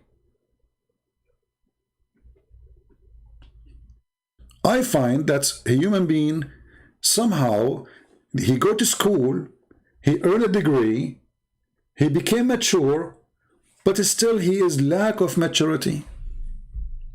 Now, this is my opinion. Maybe I'm wrong. You don't have to agree with me. Maybe you're smarter. Maybe. Maybe I'm a fool. Maybe. I don't know. You make decision. God, he gave you a gift, not only me. Do you understand, people? I don't know who like what I say or don't like. This is your business, you know. But to say that I'm going to eat vegetarian, you know, I can understand if you say it's more healthy, but I don't think so. I mean, they should have a balance in your food. If you eat only veggie, it's not going to be enough for you. You have to get more supplement to cover what is missing. Everything exists for a reason. Too much salt can kill you. No salt kill you. Too much water can drown you. No water, you die. Too much air, you die. No air, you suffocate. There's a balance. God, he created this beautiful heaven. Earth can be a heaven, by the way, if we practice one sentence of Jesus. Love your enemy. So don't focus about love your fish. That is a silly thing. I love to eat the fish. Otherwise, God, he created the wrong system then. Because he created me not by powering myself by the sun, which is nothing but burning sun. What about we stop the sun from burning, my friend? So stop the suffering. Maybe the sun is suffering now. So God did not create me to function by solar system, even though it's a solar system at the end, because all those trees are taking their energy from the sun. And you yourself, if there's no sun, you die. The whole earth will freeze. So it is a complete system, complete. If one of them is missing, the rest is gone. Do we have any Muslim? Do you only take calls for debate? Yes. Oh, this is Yeki, is the guy who made a comment. Hold on, let us call him. It says you have to update your, use your computer, Yeki. This is the guy who posted a comment. Yekis. Try to text me from your computer, Yekis. So I call you. I try to call you, it doesn't work. It says you need to update. I send you a link. Paltalk send you a link. Do we have any Muslim would like to call us?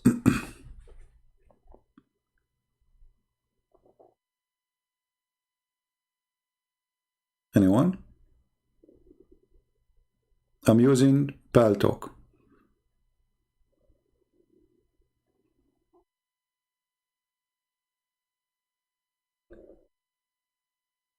Right? See, the Bible is so clear. Christ, he said, God created Sabbath for the man, not the man for the Sabbath. In the world today, people, they made the Sabbath more important than the man. You know, Bill Gates, he want to dim the sun. The owner of Apple, he have different idea. Joe Biden, he have different ideas, but all of them, they are just lying to each other. Because one volcano is more than all the cars in this earth. And the one who controls it at the end of the day is God, not you. What they do is a joke. It's not real. It's far from reality. And they try to fool you with those conferences.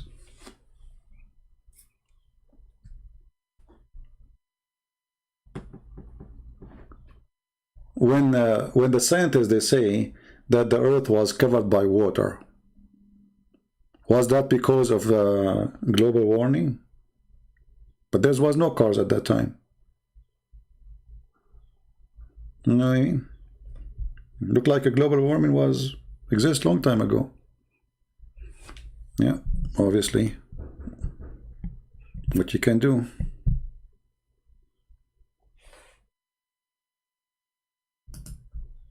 Right?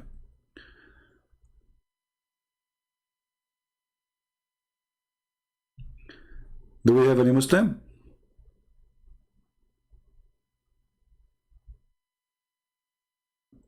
Any Muslim would like to call us?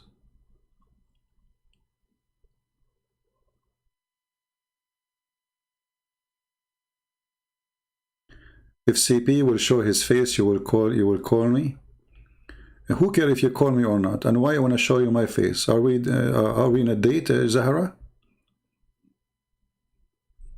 Is that a date thing? Why a girl, she want to call me if I show her my face? Is it okay if I show you my toes? Does it work? I don't know. People are weird, man.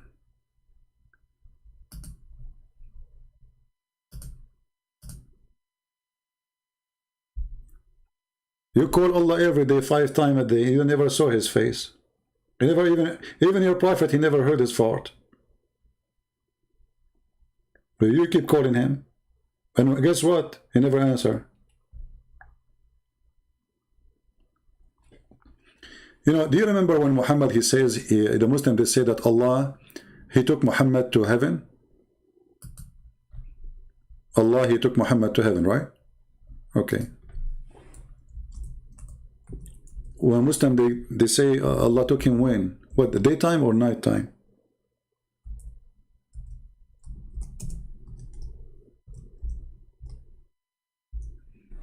What night? What time? Is it night or daytime, Muslims? You will say at night time. But isn't it Muhammad, he says Allah, he come down every night in the 3rd part of the night? So Muhammad, he went to the heaven to meet Allah. But Allah is down.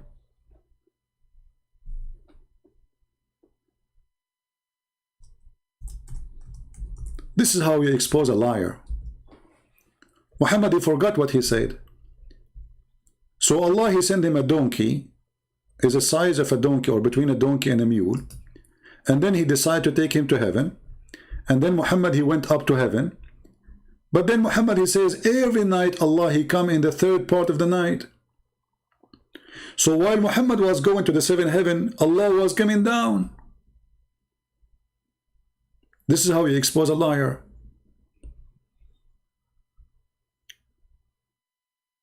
So Muslims, is this story is true? That Muhammad, he went to heaven? While Muhammad, he says Allah, he come down every 3rd part of the night.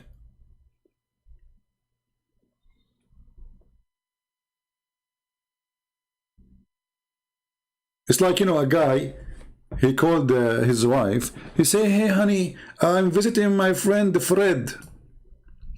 And Fred, he just knocked at the door.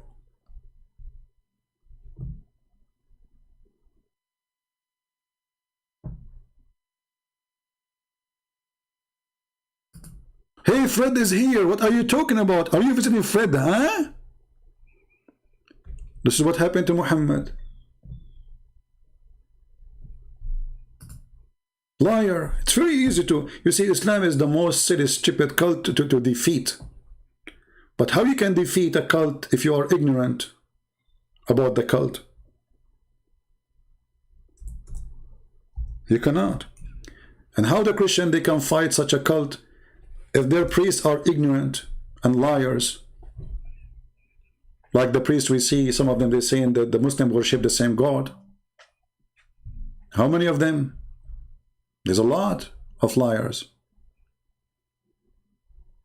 A lot of liars, my friend.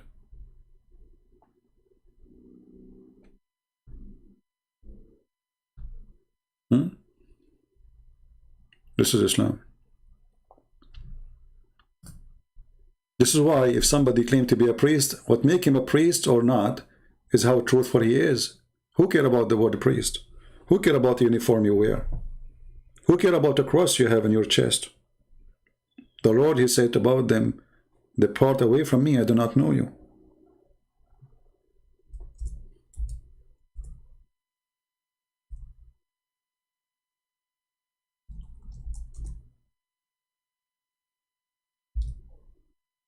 I do not know you.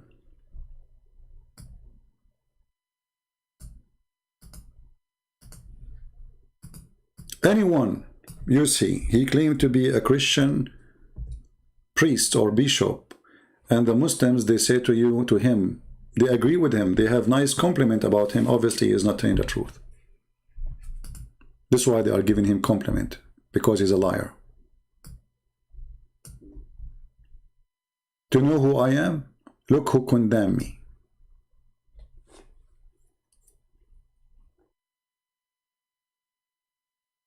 If the devil, he said to me, bless you, obviously I'm serving the devil.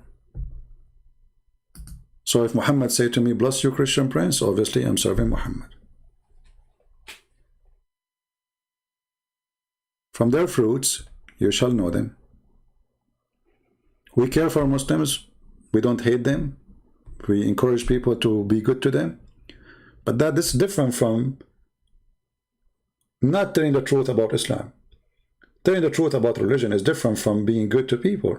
So we should be good to everyone, including the Muslims, Hindus, atheists, everybody. We should be loving to everybody, as the Bible says. But loving to everybody doesn't mean we are loving the teaching of evil. So when a false priest, he come to you and he say things which is absolutely false, he is preaching not the gospel. He is preaching for Shaitan.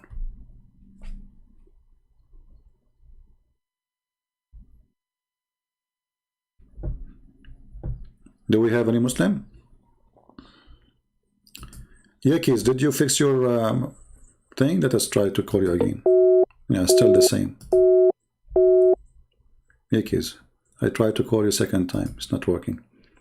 Do we have any Muslim?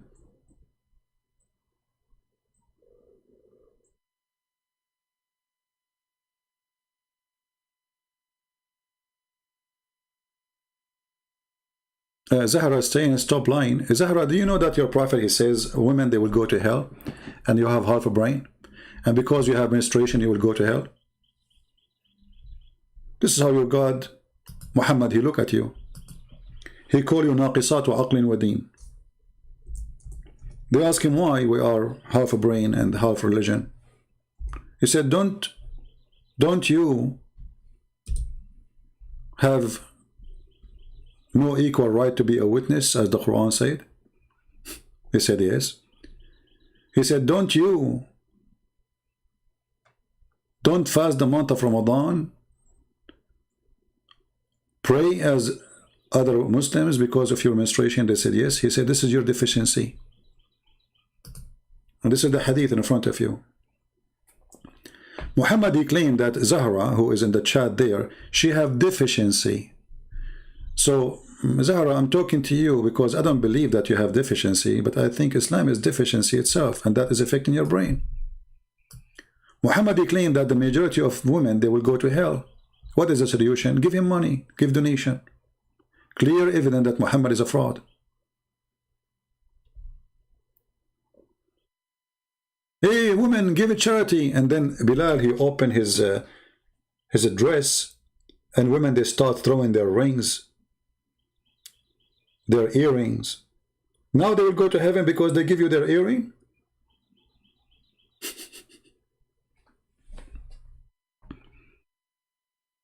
You are Shia? Who cares if you were Shia or not?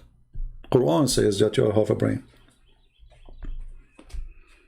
Was Allah Shia too? Have you ever heard of somebody saying that women, they have deficiency in their brain? And how is that a proof? How we prove it? Because she is not equal to be a witness in the court. Two women equal to one man if they agree with the women. If there's no man, this is a man-made religion. I remember once a lady, you know, she said to me, I did not leave Islam because of you. I leave Islam because Islam made by the man for the man. Yes, I mean, you are the one who taught me. Let us see this guy. Yaki is still not working. You are using a storing software, obviously. That's why it's not working. I don't care. Anyway, forget about her. So anyway, do we have any Muslim want to say anything before we go?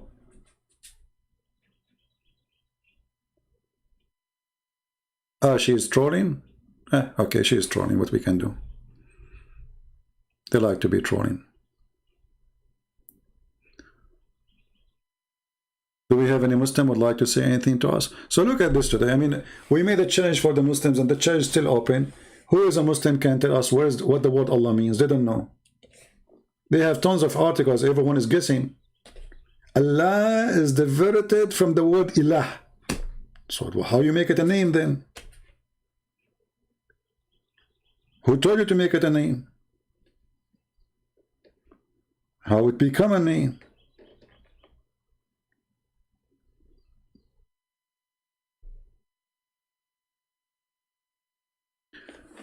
Are you avoiding Gog and Magog? I answered you, my friend. I just answered you. What's wrong?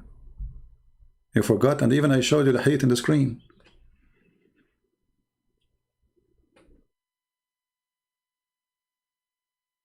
What I want to say to you more, I mean, it's obvious that Muhammad is a fraud. 1,000 of a human being, one person of a human being, equal to him 1,000 of Gog and Magog. So what I will say to you more? What do we want more? What I need to do more? You're avoiding my question. I'm not. Obviously, it's a lie. And they are hiding behind a mountain. Where is that? I mean, they have satellites scanning all the earth. You can go right now to Google Earth. You can put an address of somebody. You will find it in 2 seconds.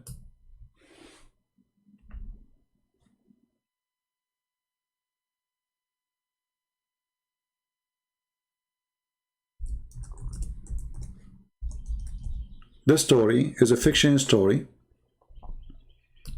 You can find it in the Quran, chapter 18.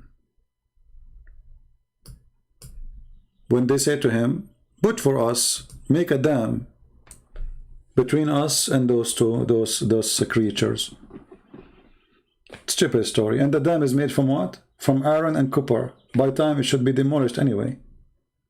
Because don't you know that those metals, they rust? They will be demolished.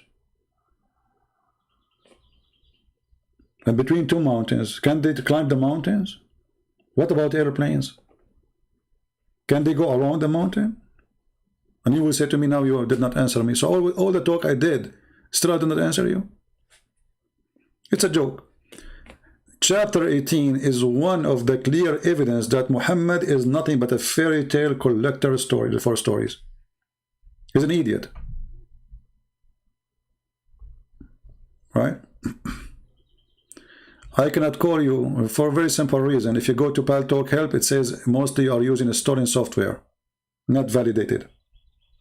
This is why you cannot call me. A guy before you cannot call me anyway. I have to call you. I tried to call you already twice. And I can show you. Here we go. Let me show you. I called you twice, but obviously, see it? And let me call you again. It says out call rejected. You see it? Why? And I send you the link so you can have a new software. And let me call you again. Here we go. In the front of your eyes. Hero. You are a hero, huh? Yeah, you are a hero. I wish I can get you for a snack.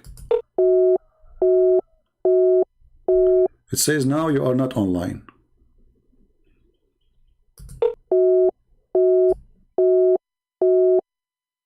You see it? So stop playing hero.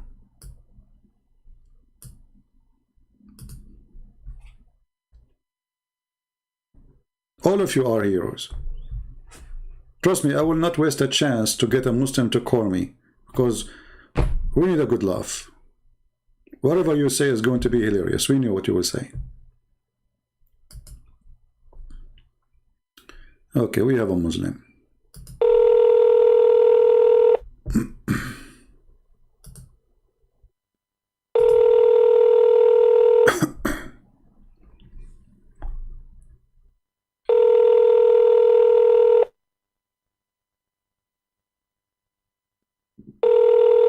Answer, my friend, answer.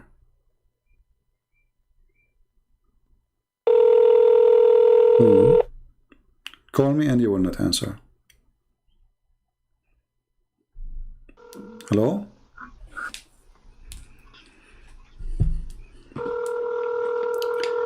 Mute YouTube, please.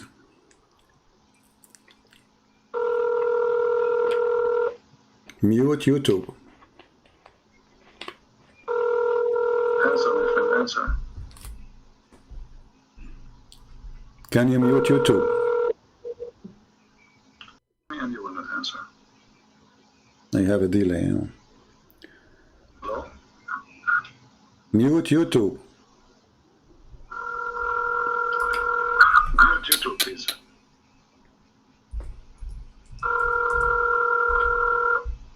Mute YouTube. Answer. Can you mute YouTube? Oh boy. I will call you again. I will give you a minute to hear me. And I will call you again. Please mute YouTube.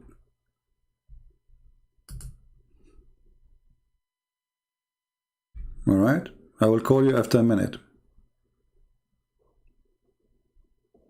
No, Yakis, I want you to call me. I cannot believe that I will not receive your majesty call. You are a genius, man. Isn't it you who says to me, are you asking me why Allah, his name is Allah? Allah knows best. You're a genius. I made you famous already. I put your text in the screen. Are you asking Allah why he called himself Allah? Allah knows best. That's what you said. So don't worry, we made you famous already. You are the genius of the genius. I mean, who's like you? Nobody. You are one of the kind. Let me see, what is your statement?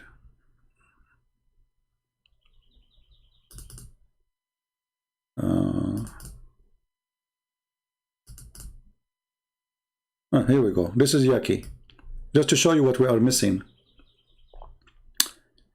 The Arabian prophet, yes, and the answer, Allah knows what Allah means. This is the guy who wanna debate me. And then he says, I'm not dumb like Christians past to question God, how he looks or what his name mean. This is dumb, guys, to ask what the name of this God we worship, what his name mean. It's dumb. You're being dumb. That's what he said to us. Genius. So already you debated me, my friend, and you won, obviously. I mean, you are a genius, man. I hope your mom, she don't have too many of you. And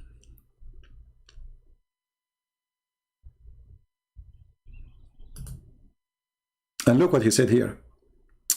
To question how God, how he look, or what name mean, or how he was born, or what he created us. Allah knows all of this. We'll definitely ask him in Jannah, inshallah. You will ask him in Jannah, inshallah. Gog and Magog in my Bible. Well, Gog and Magog is a location, is not people. You are ignorant. That's why we say Muhammad is a thief. He steals things and he adds some spices to it. Go, here we go. I challenge for you. Show me where the story of Gog and Magog in the Bible is speaking about people who hide behind the mountain. And then you will see that you are silly. It's a location.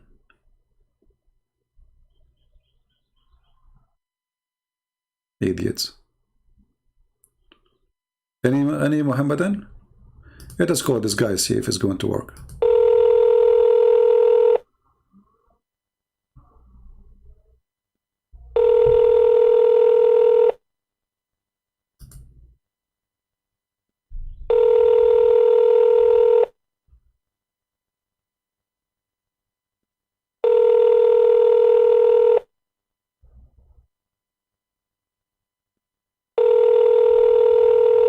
I think this guy, he lives in Afghanistan. His connection is hilarious.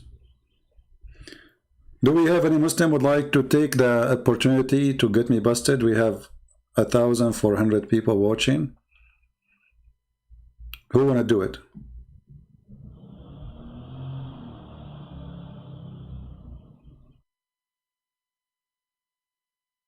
Anyone? Who is a Muslim? He have a good knowledge of Islam, so he can show us. Right?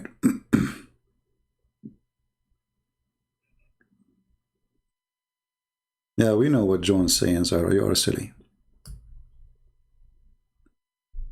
Yeah, say like your ex-god.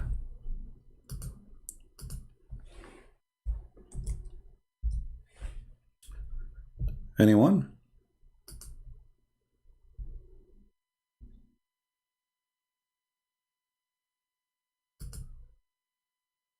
Mayday, Mayday. Any Muslim?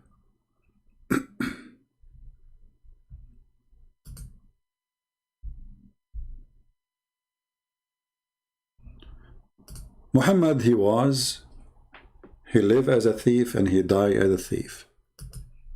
He collect from the Jewish tons of stories. Some of it is true and most of it, it's a lie. The stories of Gog and Magog is nothing but a legend. And this legend about people hiding behind mountains.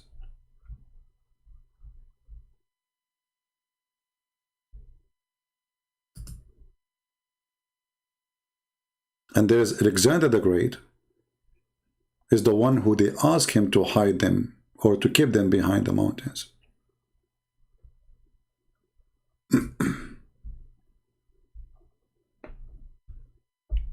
Anyone?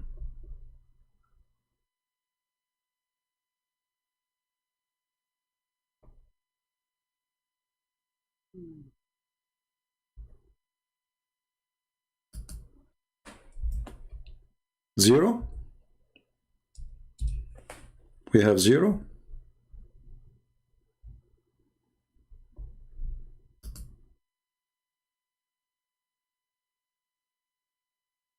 Interesting.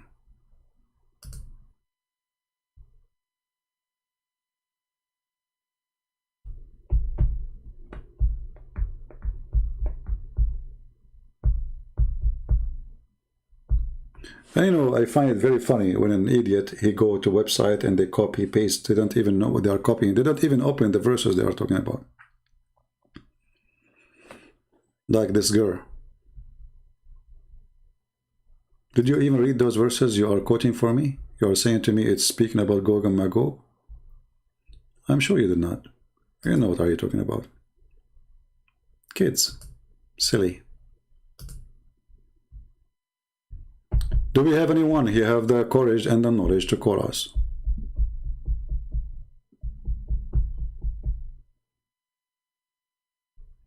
Anyone?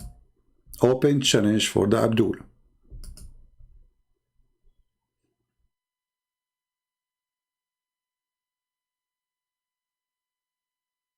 Open challenge.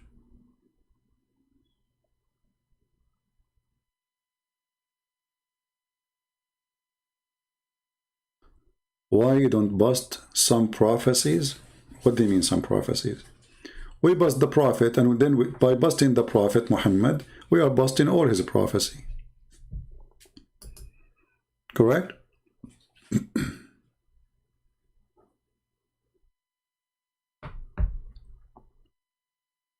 You caught me lying? What? How you caught me lying? By quoting John 20? You are stupid. John 20 does not even mention what you are saying. You are a certified idiot. And let me open John 20 for you. Give me a second, hold on. And then people will laugh at you. This is John 20.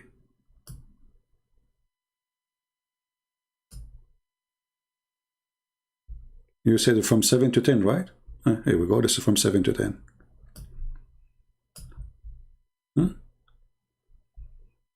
Read it. Stupidity is amazing. Certified idiot. Do you want me to play for you the chapter too? I can play it for you. It's my pleasure to play the gospel. John 20. The first day of the week cometh Mary Magdalene early, when it was yet dark, unto the sepulchre, and seeth the stone taken away from the sepulchre. Then she runneth, and cometh to Simon Peter, and to the other disciple whom Jesus loved, and saith unto them, They have taken away the Lord out of the sepulchre, and we know not where they have laid him. Peter therefore went forth, and that other disciple, and came to the sepulchre. So they ran both together, and the other disciple did outrun Peter, and came first to the sepulchre. And he, stooping down and looking in, saw the linen clothes lying. Yet went he not in. Then cometh Simon Peter following him, and went into the sepulchre, and seeth the linen clothes lie, and the napkin that was about his head not lying with the linen clothes, but wrapped together in a place by itself. Then went in also that other disciple which came first to the sepulchre, and he saw, and believed. Okay. For as yet they knew. So, this is John 20, the one you asked me to read, from chapter 7 to chapter 10. Idiot. You don't even know how to quote a verse from the Bible, maybe. Do we have any Muslim would like to say anything?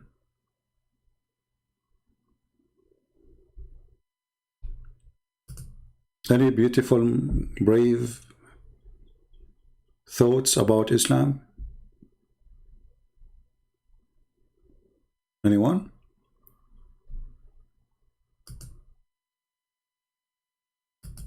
Followers of the prophet of Gog and Magog behind two mountains?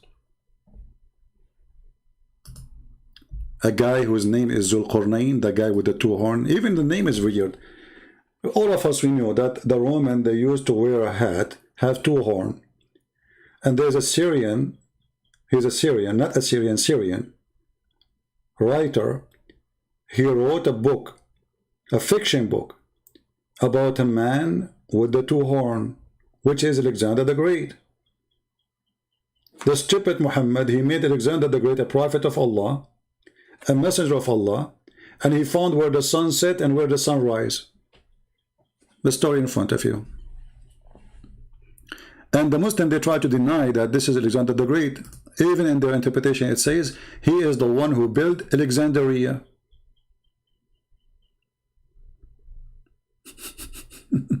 Question, who is the one who built Alexandria? Brother, it's not Alexander the Great. So why it's called Alexandria?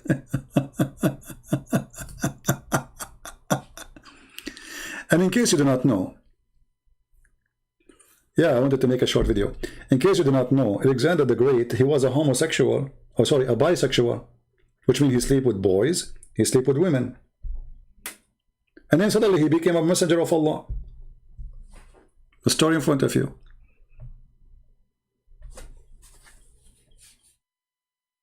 Gog and Magog.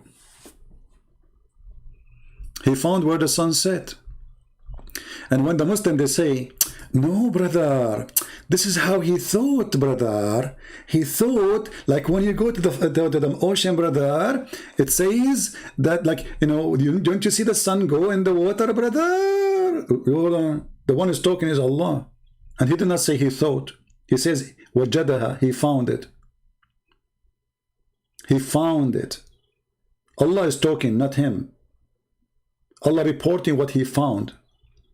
So he found it sitting in a spring, not an ocean. So why you are putting the word ocean? He found it sitting in a spring, of a hot spring.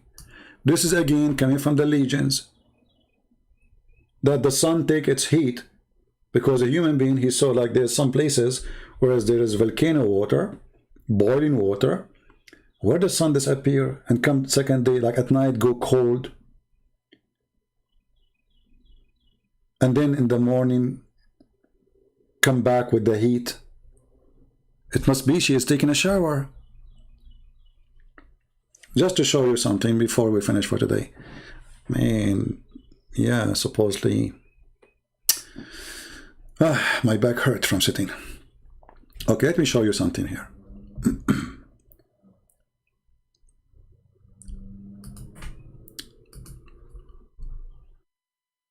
Oh boy.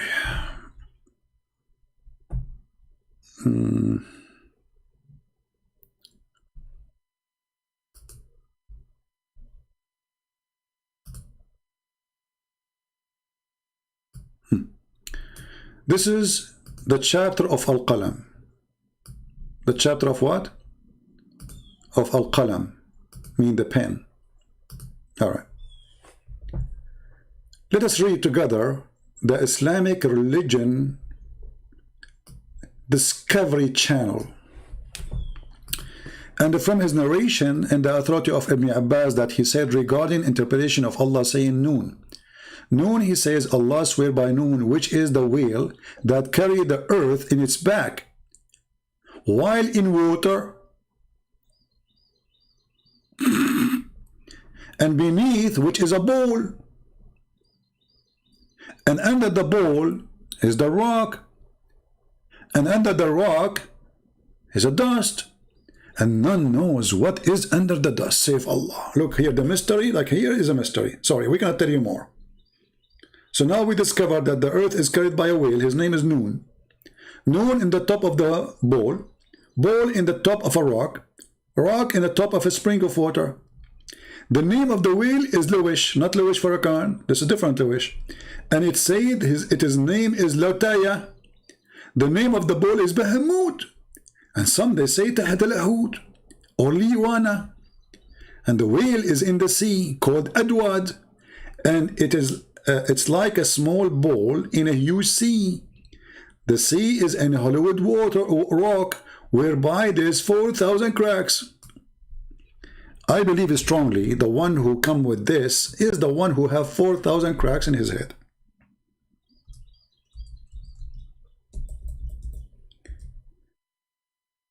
If you go and search right now in Google, you will find that many before they used to believe that ball is carrying the earth. And even they believe the reason we have earthquake because the ball is getting tired and he move the earth from one horn to the other.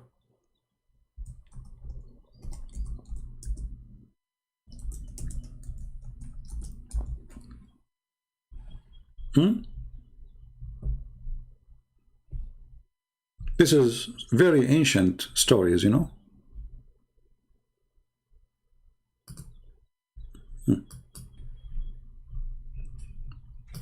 And even the Muslims, they have a drawing for this. Look at this. This is the whale. You see the whale? This is the bowl. And this is the earth. And this is your book. Nice to meet you. Another Islamic book. This is the earth. This is the bowl. This is the whale. And this is the dish of the water.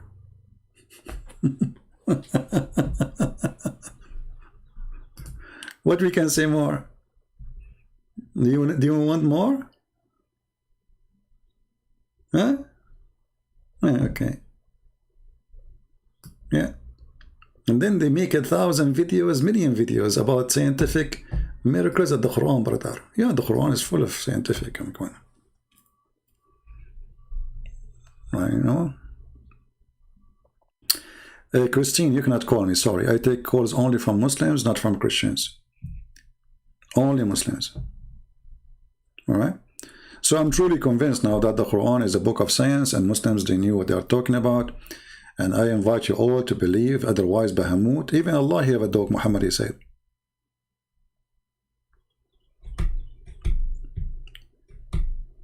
Anyone? Add this to my book. It's not in my book. I thought it is. No? Anyway, I'm writing actually a book. I'm working it for many years now actually. But because I'm not giving it, you see, this YouTube, this crazy YouTube is taking too much of my time. Like now I finish, I need to go and make a walk, like do a walk, do some sport. My back is frozen, you know, like you have to walk, do some physical stuff. And this YouTube thing take too much energy, you know. I need to stop coming here for some time so I can focus more in my books. But in the same time,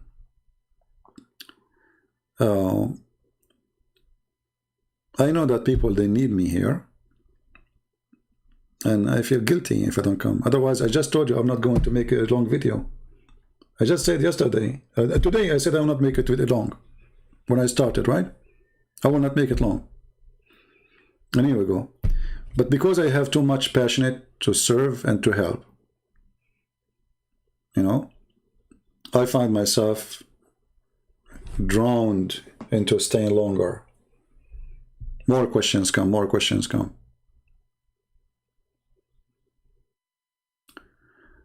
Yeah, I know. Muhammad, he's told all his religion is collection from here and there, like some from the Hindus, some from the Christians, some from the Jews, some from Sabian, you name it, whatever ideas around him. Like the story of the seven sleepers, the story of the people of the cave, the story of this Suleiman walking and talking to the ant. This is all in the story of Suleiman. You find it in the Legend of the Jews.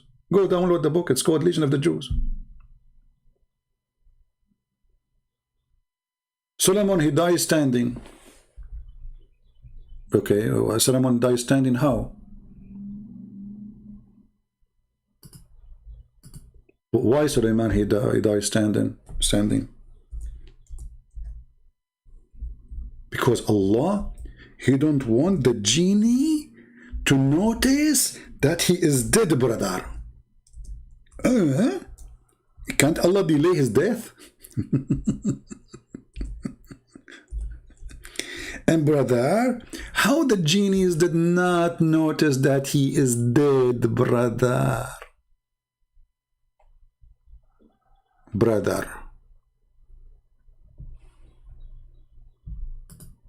He died holding a stick, brother. So now if I hold a stick and I die, I will be standing even if I die?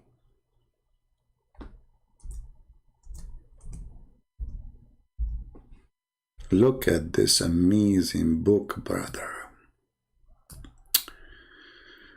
And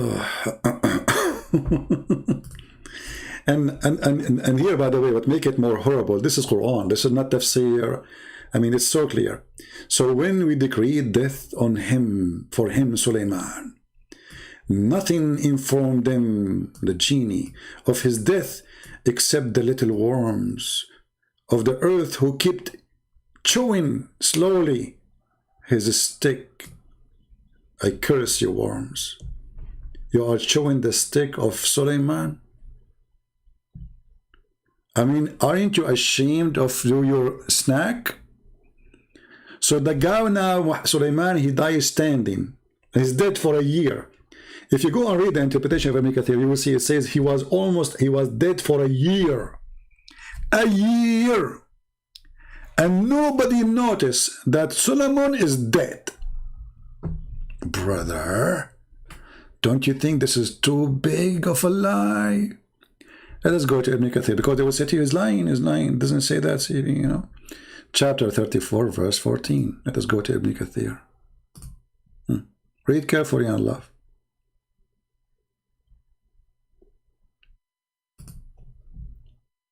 Don't mention names of kids in my channel. Bring men to me. Men only. They are kids. This is Ibn Kathir. This is not a Christian prince saying this is. I have nothing to do with it, you know. I'm just showing you what Muslims believe. Read carefully. Where is the story? We chose the wrong verse. Hold on.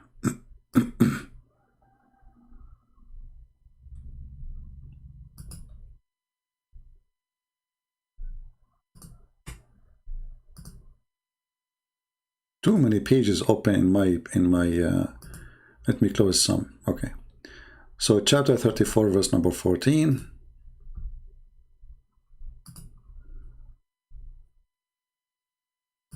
Read and love.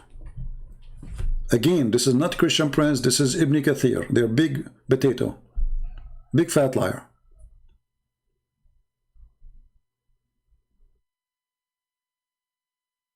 Where is the story?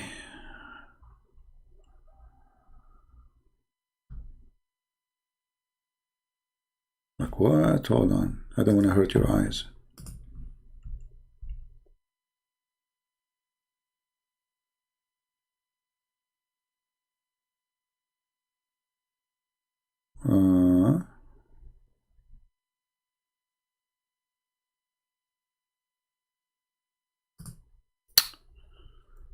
Okay, it's taking me to the wrong. I don't know what's wrong with the website. Hold on, let me do it again.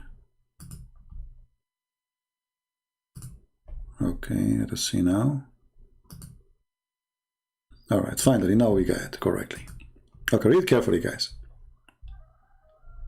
Allah tell us how Sulaiman, peace be upon him, died and how Allah concealed his death from the jinn who were subjugated to him to do labor. The genie, brother, they work for Sulaiman. Yes, they built for him. What? Anyone remember what they built for him? They built for him a synagogue, and they built for him statues. I thought the statues is haram. That's what the Quran says. He reminded leaning on his stick, which was his staff. And Ibn Abbas, may Allah pleased with him, and Mujahid and Al-Hassan and Qatada and others said, he stayed like that for a long time, nearly a year. Are you there, Muslims? This is a religion? The guy, he died standing, leaning on a stick for a year. Okay, brother, what happened after 1 year? What happened? Tell us more. The story, brother, continue. Okay, get your candies. Okay, now if you listen carefully, I will tell you the story and you sleep right away. Don't forget to brush your teeth before you sleep. Okay? Okay. When the creatures of the earth, which was kind of warm, ate through the stick, brother, it became weak and fell to the ground. True story.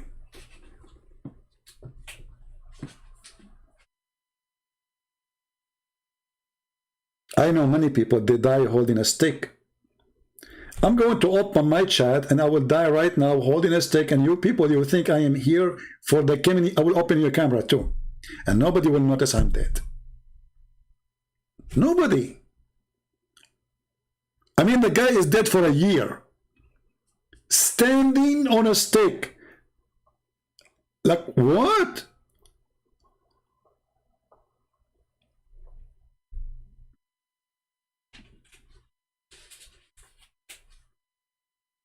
And then those little worm. Why you don't get a treated piece of wood from Home Depot, you idiot? So the worm will not. And why you are waiting? Why Solomon is using a wood stick? Use gold. Will not rust, and the worm will not eat it. And then he will stand until now. So the guy is a king. He have an army. He have ministers. He have wives. He have servants. He need to eat. Nobody noticed that the king is dead because he was standing. You go to the room. Your Majesty, do you want to eat? He don't answer.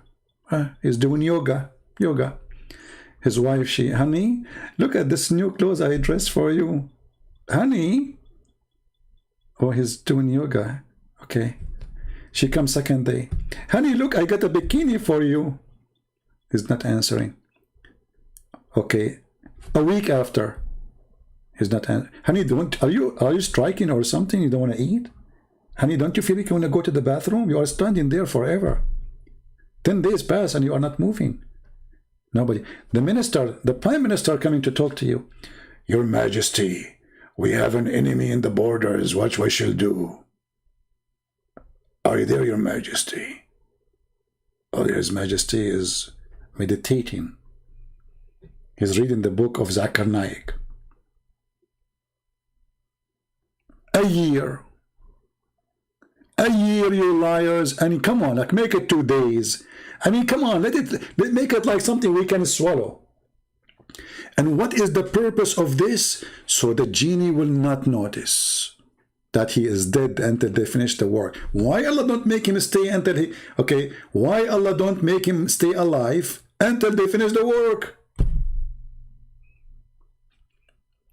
So look, Allah is deceiving the genie.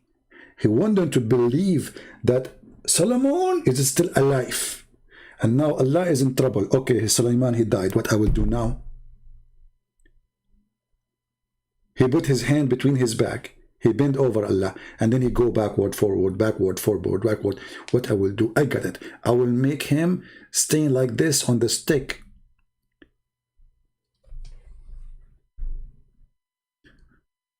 Uh,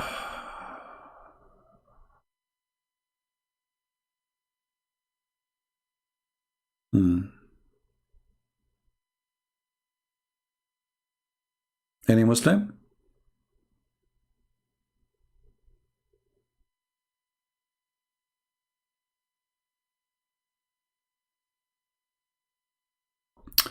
Oreen Hashim. My friend, I mean, any verse you quote for me. Why you don't call me Hashim so we can laugh together?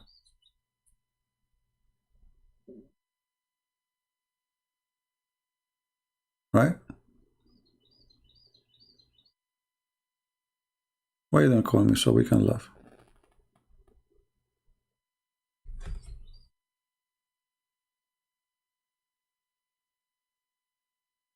Any Muslim would like to call me right now and show me something scientific in the Quran, I will be happy to take your call immediately, even though I'm here for many hours. Who want to do that?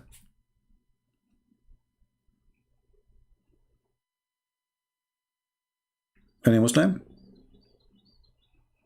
Last call before I go, because it's, you know, I cannot stay really longer than this. Anyone?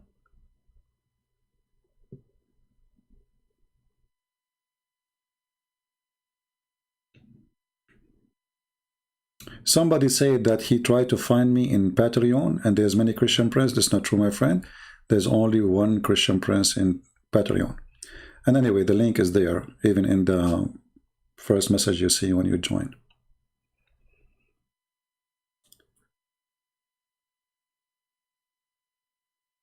Anyone? All right. So I want to say thank you guys for being here. I hope that the Muslims, they see that you Muslims do not know what you worship, who is your God. You have nothing but a bunch of fiction stories is put together, and they are not like they are not even in harmony together. They are a collection of silly stuff.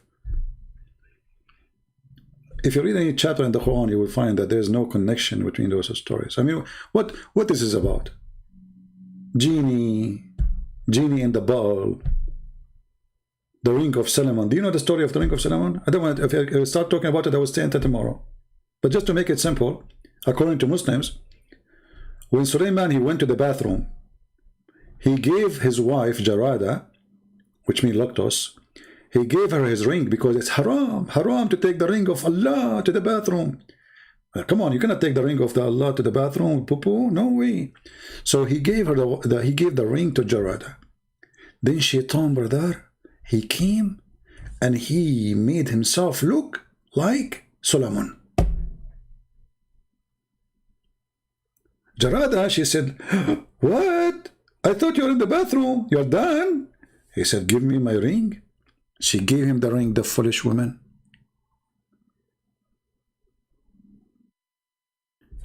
The Shaitan, he put the ring in his hand and right away he became the king.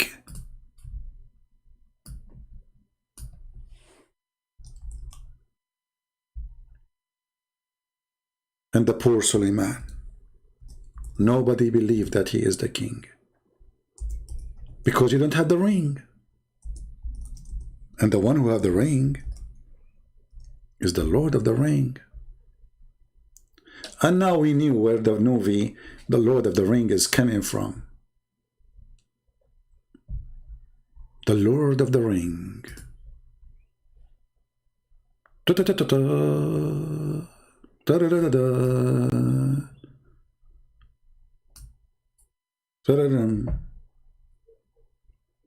True story of a prophet of Allah. And then, brother, after Suleiman, he was kicked from the palace and Shaitan became the king because he got the ring. He started having sex with the wives of Suleiman.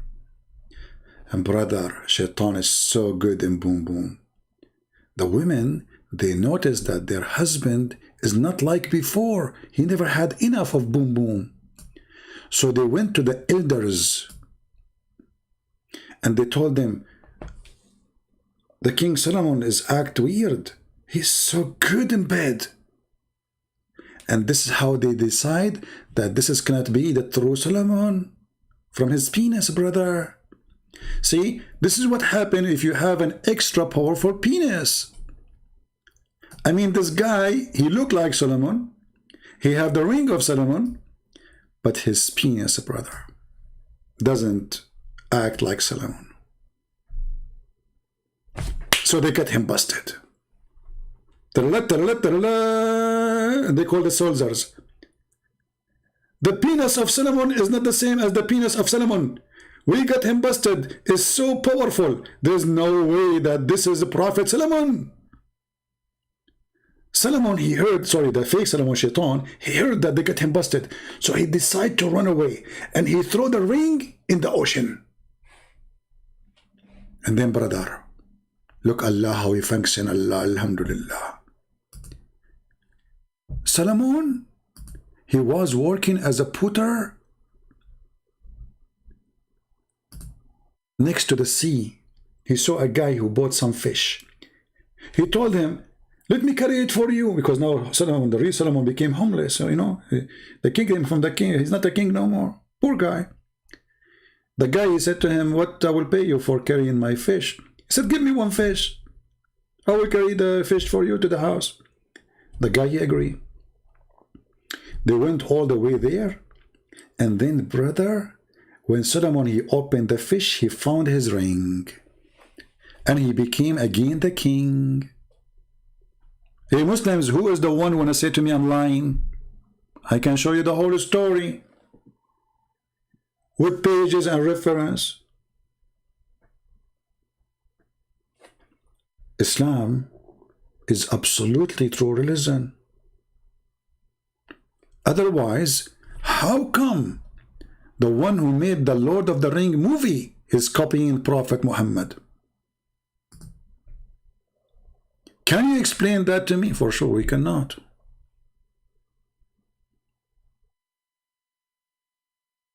And look like Suleiman, his life is full of tragedy. I mean, look at this. He dies standing.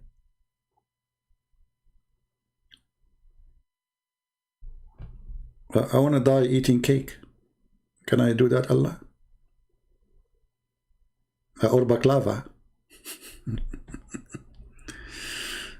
Brother, there's no way that there's any other true God beside Allah. So the coward, the idiot Muhammad, he hears stories from the Jews. They tell it to their children. The guy, he put it in the Quran, as you see. He heard the Jews saying that. Where Muhammad he got the story from? All of us, we knew this is a fiction.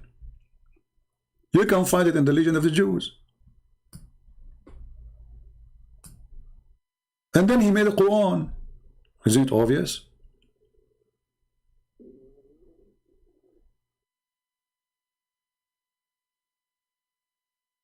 I know, like each one of you who want to die doing something, depending on who you are, but obviously it's not good to die as a king who loved by Allah, because you will die standing, you know. And the genies are making statues for, I thought statues is haram, adultery. Adultery, brother. Is it Prophet Muhammad who destroyed the idols? So how Allah he ordered Sulaiman to build a synagogue with the statues? Now, I have a challenge, is not to go live on air tomorrow.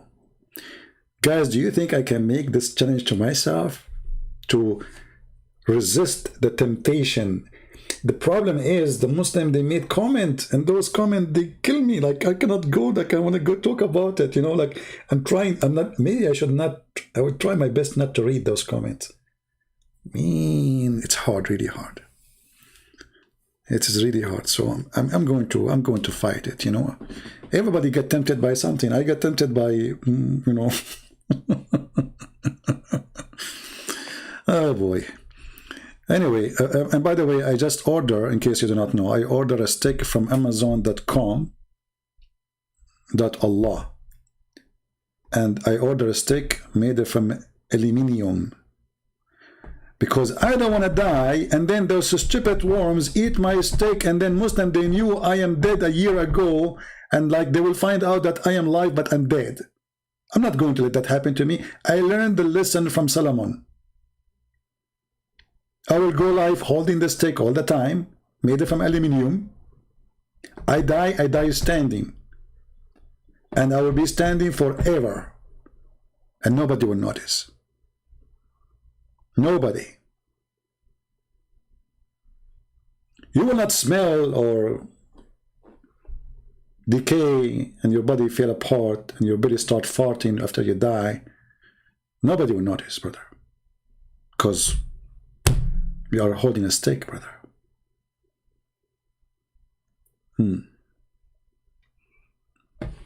That's true. It makes sense. If you are not convinced until now, and by the way, this is Ibn Kathir, the interpretation of Ibn Kathir. So if Muslim, they want to say he's lying, this is not true.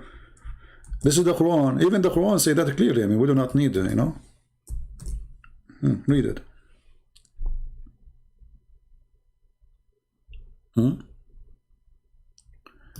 Yeah, I will try not to come tomorrow. I will try, but I cannot promise you, you know. I wish. Actually, I'm going to take a vacation and I'm going to go to the mountains where there's no internet. This is the only way I can stay away from you guys. I know you hate me and you want to get rid of me. It's okay. I understand the situation. You know, I don't blame you at all. So I'm going to take, I will go to the mountains and stay there for maybe a few weeks. Can you make a program about Brunei Sharia law? I mean, Brunei Sharia law, I mean, what Sharia law? This guy, all his kingdom is based on the British and the American. And then he have Sharia law. How that work? Isn't the Quran says, take not Christians and Jews as a friends? This guy is a fraud. He used Islam to control his people, so he can steal the money. My friend, Islam is the best way to control. So how a king can control, you see, in the old days, false kings, they used to use a Christianity too, to do the same thing. Faithy kings, they used to use God of the Bible to control people. And they use their faithy priest. This has always happened in history. Controlling the crowd is an art of deception. So if we need to use God, use God. God save the queen. That's it. Even if the queen is corrupt and scam, and that's it. The priest says, God save the queen. You know, they will quote for you a verse from the Bible says that God is the one who chose the kings. My friend, hold on. John the Baptist, he paid his life against a king. So they don't want you to read that verse that you can oppose a king if he is a bad person. They want to quote for you a verse where it says, obey your king. They want to quote for you that Jesus says, give to what Caesar to Caesar and what to God to God. But they will not quote for you what John the Baptist did. Because they want you to obey.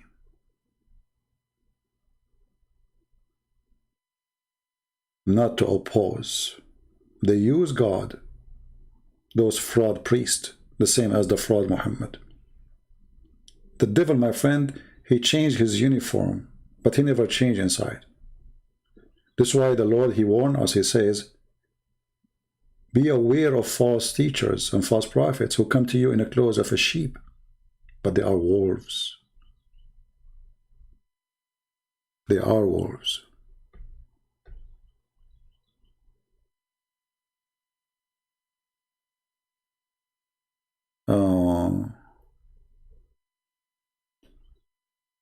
And this is why, you know, we as a Christians, we should examine the person is if he fit to listen to or not.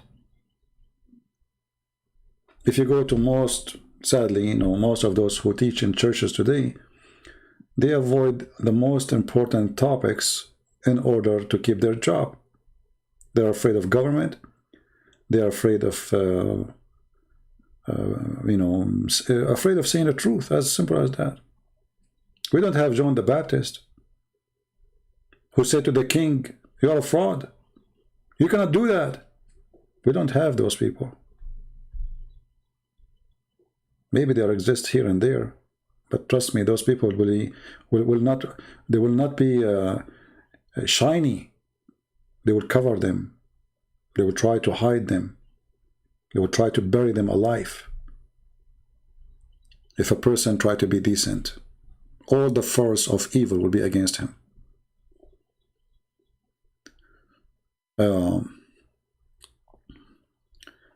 So this is why the Lord, he says, from their fruits you shall know them.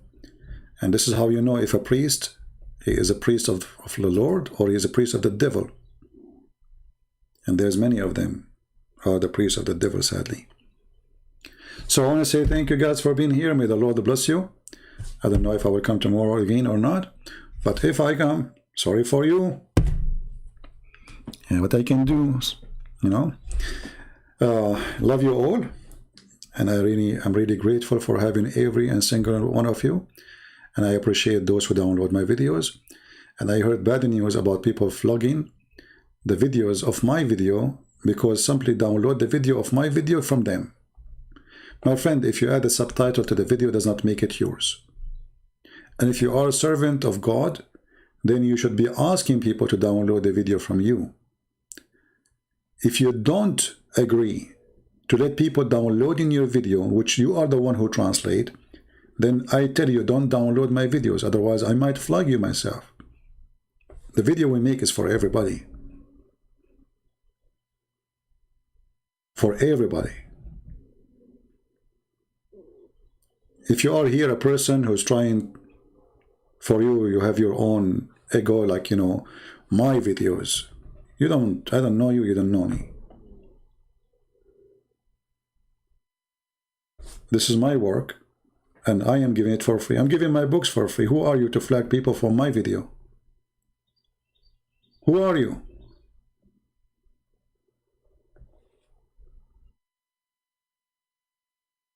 This is why we say there's people, they are Christian by names, and there's Christians who really, they believe in Christ. If you believe in Christ, you serve, and you don't wait for return. You don't wait for people even to subscribe to you. You are doing it because you believe it's true. It is good to do. Not because you believe there is something will come back to you from it. So be a servant.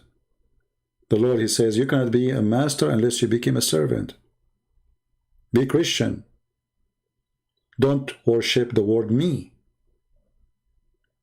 Let your brother download the video. Encourage him to do it.